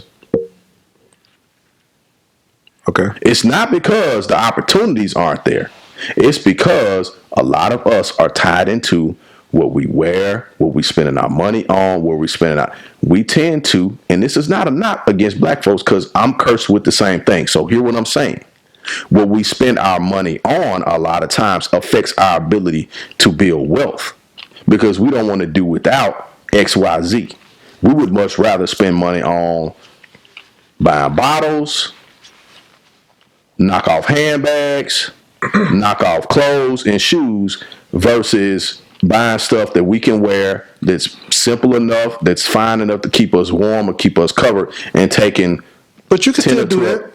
You can't do it if you're not focused on. If you're focused, I'm gonna tell you something. Like say for instance, we doing stocks. So like, all right, so if you buying if you normally buy $250, $300 pair of Jordans, but I know people making $11 an hour paying $200 for Jordans, bro. Okay, you got money to invest. But I'm saying you can take that. You can take that 1 month off. Say for instance, you might be buying these junts every week. You take that 1 month off. 2 of those weeks that you probably would spend on some J's, invested in some stock. That's what I'm saying. You can still do it. Just take a day off. Just take a week off. Bruh, if you are 200 years behind everybody else, you got to get started at some point, though. You have to get started, but we're at a point in time now where that 2 weeks that we could take off buying this other stuff, there's another week or two you could take off buying something else. But that's what I'm saying. Like, I agree. What I'm saying is that people are saying that I don't have money to invest. I don't have money to do this. I don't have money. Yes, you do have money to do it. That's why I'm breaking it down just like that in simple terms. If for those who are listening, it's just as simple as that. If you're spending money on shoes every week, one of them weeks, take a week off from buying the shoes. I say take 2 weeks off. You too behind. But I'm not being as nice. But still, all I'm saying is, all right, it's just like this podcast. you keep telling yourself, "Hey, I ain't gonna get nobody listening. Ain't nobody gonna be fucking with me like that." Blah blah blah. Just do the shit. Just do it. Yeah, I Just agree. do it. I agree. If it's just 1 week, just do it. Hey, Disney stock is going up because of they just announced their streaming service. Yeah. It's only like 145. Buy one share of that junk. Yeah. It's gonna double. Yeah. Buy one share. It's 145. And we saying the same thing. You got other stocks, stuff that you already invest your time in. Yeah. Look at that junk and invest in that junk. Yeah.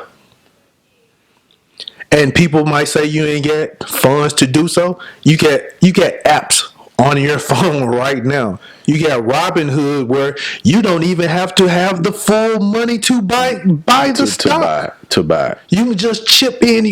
If you got $50, you can put $50 to that stock and boom, you got that $50 will double anytime. Their stock doubles. You have insurance policies you can pay $13 a month into. Right? And get 3 of them or 2 of them if you really were serious about it and say, okay, I'm gonna do this, and they appreciate over time.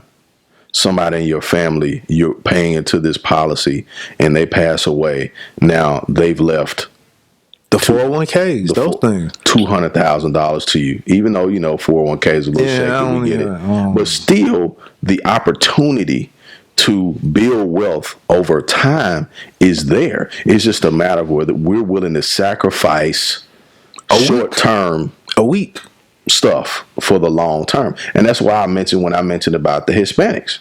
Like, I'm not saying Hispanics are better or they're doing better or whatever the case is. I'm saying what I know in reality of what they do, right? Of exactly what they do. We don't want to stay with nobody. We got to have our own place. I get that. Adults need to have their own space. But saying, hey, me and my cousin and my sister and somebody else are going to stay with each other for 4 years, right? Man, you're not going to convince black people on that because you know why? I know that. Because guess what? If you have 3 guys who live in an apartment or live in a house together, guess what? A woman is joining them because it's 3 guys that live in an apartment. Yeah, I mean, you stay with another dude. You a grown man. What kind of mess is that? Right.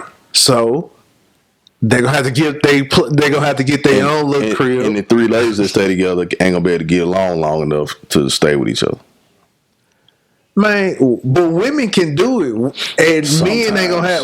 Sometimes, not all the time. But I'm saying that pressure is not the same as it is for a man. Absolutely. And I'm saying exactly what you're saying. It takes discipline, but sometimes it just takes making a move and saying, well, let me just go do it. Like, I'm on this damn phone all day anyway. Mm-hmm. Let me go ahead and link this thing to my bank account. And I tell you what, my check is gonna be $300 this week. I'm gonna take $25 out of this $300 and I'm gonna put it in here. I'm gonna take 10. I'm gonna take 15, and I'm gonna get some penny stocks, whatever.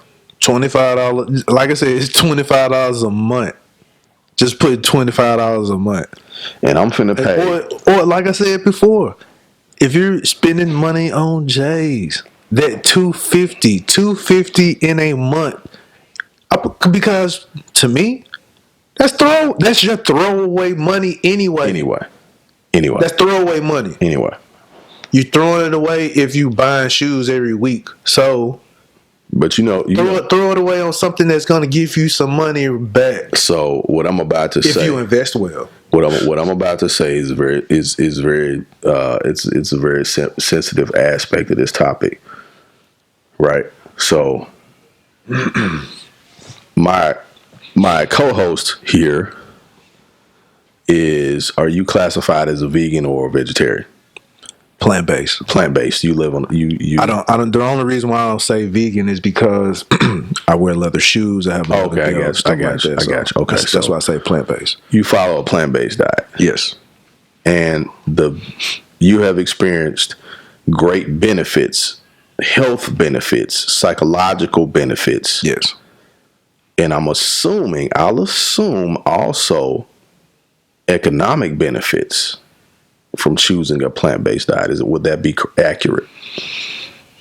I don't spend as much money as that, if that's what you're referring to. Yes. Okay. So we talked about health. We talked about physical health, mental health, and financial health. Just by making a change of your diet. Think about how much money we spend on fast food, junk food, going out to eat. Yes. That could be saved and invested. Dude. So I ain't gonna say that was I ain't gonna say that was a major reason why I changed my eating lifestyle, but I sat back one day and counted how much money I was spending on food throughout the week. So when you're at work 9 to 5, you're probably getting breakfast. You're probably getting lunch. And then you're probably getting dinner on your way home.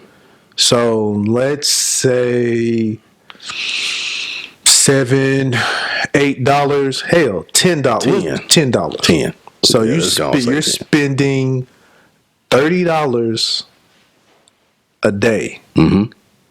And what's that? 30 times 5? That's $150 a week. You're spending $150 a week, and 9 times out of 10, those same people who spend that $150 a week have also bought groceries. Ooh, you talking about $600 a month? Right. Just on that, on food. Man. On food alone. And a lot of it is stuff that ain't even good for you. And 9 times out of 10, half of that food you throw away because you don't even eat it. Ooh, the curse of consumerism, man. I talk about it all the time. So it's like, dude, it's almost like we don't even appreciate the shit that we spend our money on. We throwing it away. It's sitting in the freezer or refrigerator or something like that. And then by the time you do think about it, it's bad. You can't do nothing with it. Damn, man. So it's shameful. It really is. Yes. It's so shameful, that's what I'm saying. We spend so much money on that. If you limit that, or just if you buy groceries, don't go out to eat. Yeah, If you're buying groceries, I'll put it like this: if you're going out to eat, quit buying groceries. Yeah, because you know also what's happening. You're going out to eat. You mentioned half of the stuff that you're getting, you're throwing it away. You're going to the grocery store, and even the stuff that you're bringing home is going bad at the house because, I got groceries, but I don't feel like cooking. So you're going out to eat. Going out to eat anyway. And probably will end up spending more that one day getting something to eat for dinner. Then you could get that same money, go get some groceries and eat for another 2 weeks. You can, you know the term about teaching a man. You feed a man a fish and he eats for a day. You teach a man how to fish, he eats for a lifetime. We live in a society of people who have become dependent on somebody giving them a fish every day. Yes. Like, and I'm guilty. I'm just as guilty. Like, I'm not blaming anybody. I'm just as guilty. Do you know how many people I encounter who ask me, "Dog, so you don't eat? So all you eat is vegetables? So what do you eat then?" I eat vegetables. I eat vegetables. Probably. I mean, do you know that there's a plethora of food that I'm eating? But it's like the only thing they probably think like, so all you eat is broccoli and cauliflower? No. It's funny. You can learn every and every you go to school and they go through the food groups and all that stuff, and that's a different story to the food groups or something else. But as far as vegetables go, and you learn all these vegetables and fruit, and then you get old, it's like, oh, you can't eat nothing but broccoli and green. Like, man, you've got hundreds of vegetable and fruit options. And the other thing that hits you with is how you get your protein as if vegetables don't have protein. Dude, you know what I tell them? You know what I tell them? What? The same way that cow you eating gets its protein. All right, thank you very much. And they were like, yeah, cow. What? Yeah. What? Yeah, cows are not. That's so funny, man. That is so, man, we're just. I'm like, I dude, don't know, come on, man. I don't know, man. we don't think, man. We don't think. Animals eat grass. Animals don't eat. It's funny. And with black people being the most spiritual people on this planet, religious people on this planet, the Bible says that I have provided you everything that you need to survive on this earth. Yep. So, man. The protein is coming from the earth. The ground. From the ground. Not from the animal that's eating the protein, but from the ground. So if I skip eating that animal and I eat what the animal is eating, then I'm going to be straight. The gorilla is one of the most strongest animals on the planet. And all this nigga is eating is bamboo and bananas. The gorillas don't eat chicken. They don't eat chicken. At all. They don't eat pork chops. At all. That's hilarious. That's funny. And you see how big a silverback is? Yeah.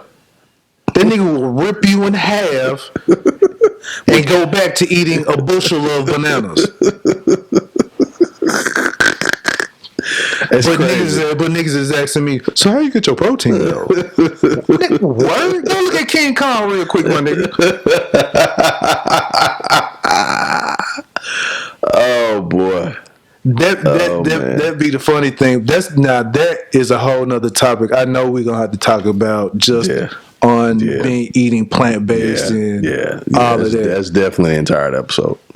Because like I said, people it's almost like their mind goes blank. Yeah. As smart as we are, as much information as we have access to now, we're probably dumber than we were 30 years ago. Because we're dependent on other people to tell us what it is that we should be eating. Wow. Or what it is that I can and can't do, this, that, and the other. Nail meat head. Me personally, my mentality of what I did is almost like I was like, hey, what did people do before medicine existed? Dude, that was my mentality. Yeah. What did they do before medication was created? What did they do before all of this? Yeah. Because I know these people got sick back then. Yeah. So what did you do? They didn't take pills, I know that much. And then black people just gonna shame you. Like I got friends, oh, Dr. CBS, nigga, don't nobody want to hear. Like, dude, I'm trying to help save your life, my nigga. We hard. We check real. We get on. We would check you to death for doing something positive. Right. We'll talk about your ass like a dog for doing something, laugh and check you, and then we'll die of a heart attack 2 days later. Right. I'm like, just because I'm on and I can tell you right off the bat like what you should take. Oh, look at this Dr. CBS nigga telling me what I need to take to keep me from getting sick. You Dr. Okay, man. You Dr. CB, Dick Gregory has. All right. Man, so what you telling me, man? You don't eat no chicken or nothing? Nope. You ain't got, no, yes you do, man. Yes you do. You know you had to have some chicken. Nigga got to eat them some chicken. Woo-wee.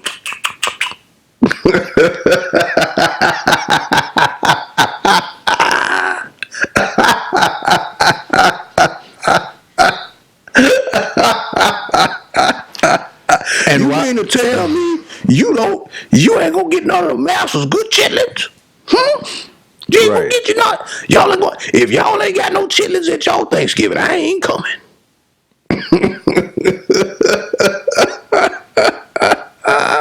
I'm not judging either, man. This is funny. It is. This is funny. Very. Man, and then here's the other argument.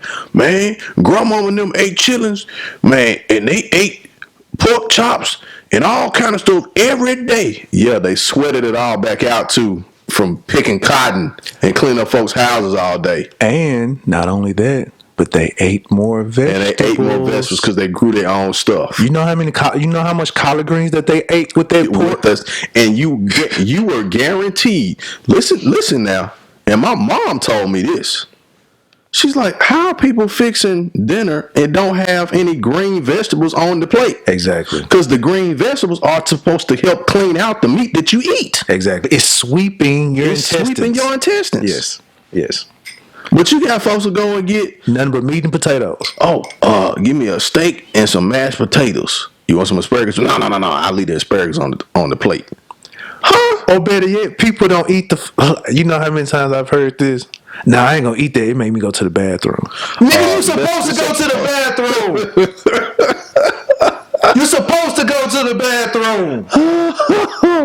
Oh my God. Them be the dumbest statements ever. I don't like eating that. It make me go to the bathroom.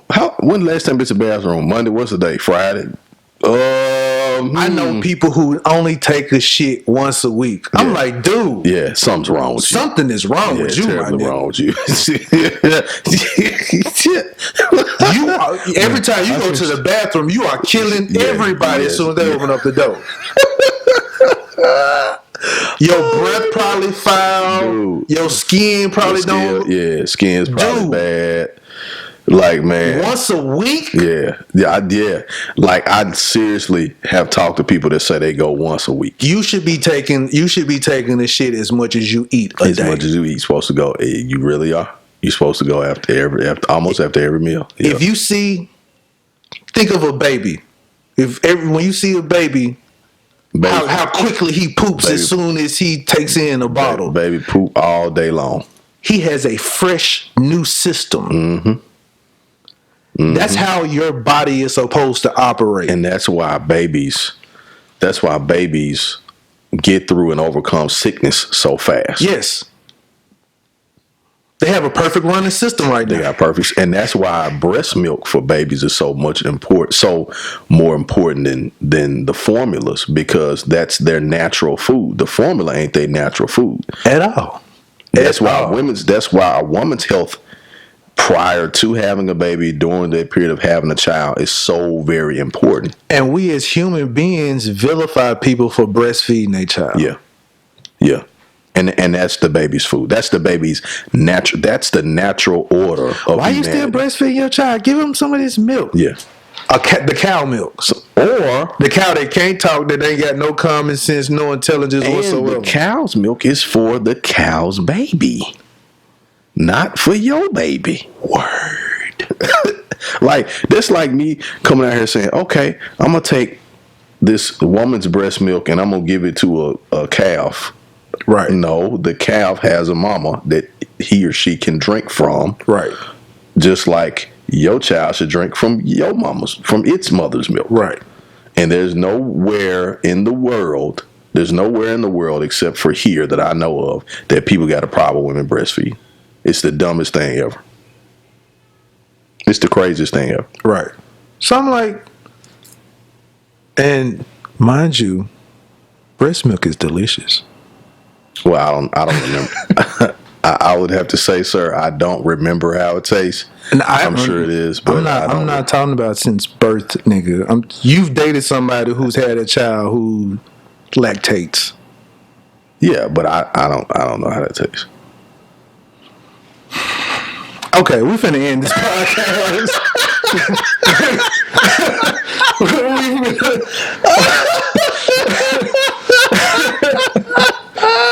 Okay, sir. On that note, well, you know what? Before I say on that note, while I'm laughing, since we have realized who there's a laugh. I've realized that this character's name is Muttley. Right. So those who might not know who this character is, you can go look him up. Muttley. Muttley. And oh boy. It's hilarious. So yeah. See, I got the evil Bond villain laugh, and he has the Muttley the dog. Now I do have one other person who has checked me, and I've allowed her to do so. We have this ongoing thing, but she has called me Ernie. from Sesame Street. Which, mind you, do you know Sesame Street is on HBO now for some whatever reason? It's weird. I didn't know But that. anyway, but yeah, she calls me Ernie, but she calls me Ernie because of my orange complexion. But also, as I'm laughing, I realize I laugh like Ernie. So, Oh my god. Oh my god. Yeah. Oh man. It's some hilarious shit. But yeah, just that quick little tangent. Yeah, Sesame Street is on HBO. I don't know why it's on HBO. I didn't know that. I'm like, is our Bert and Ernie cursing? It's still on PBS though, but you know they've had like family children shows on HBO for years though. Remember that show Kids in the Hall? That was like a teenage show. But they were cursing though. Well, Kids in the Hall? Yeah, they were cursing on Kids. That's what I'm saying. Anything that's on HBO is going to be. Well, HBO, like in the daytime, HBO showed children's program. Because remember, what was that, Today's Special? When Today's Special on HBO? Now that I'm not sure. If I can remember. I want to make sure I ain't lying. But real quick, I'm going to look up HBO kids programming. I just thought it was weird. I was like, wow, why is HBO on Sesame? I mean, why is HBO on Sesame Street? Why is Sesame Street on HBO? Yeah, you got HBO Kids. Okay, that's what it is. Yeah, HBO Kids. Okay. Yeah. Okay. Yeah. But yeah, I think we've covered a lot of topics Absolutely, today. man. Actually, Great show, man. Great show. Great content. Great today. content. Absolutely. So we're going to go ahead and wrap this John up. I am Jason, J. Will Does It, Muttley, Ernie.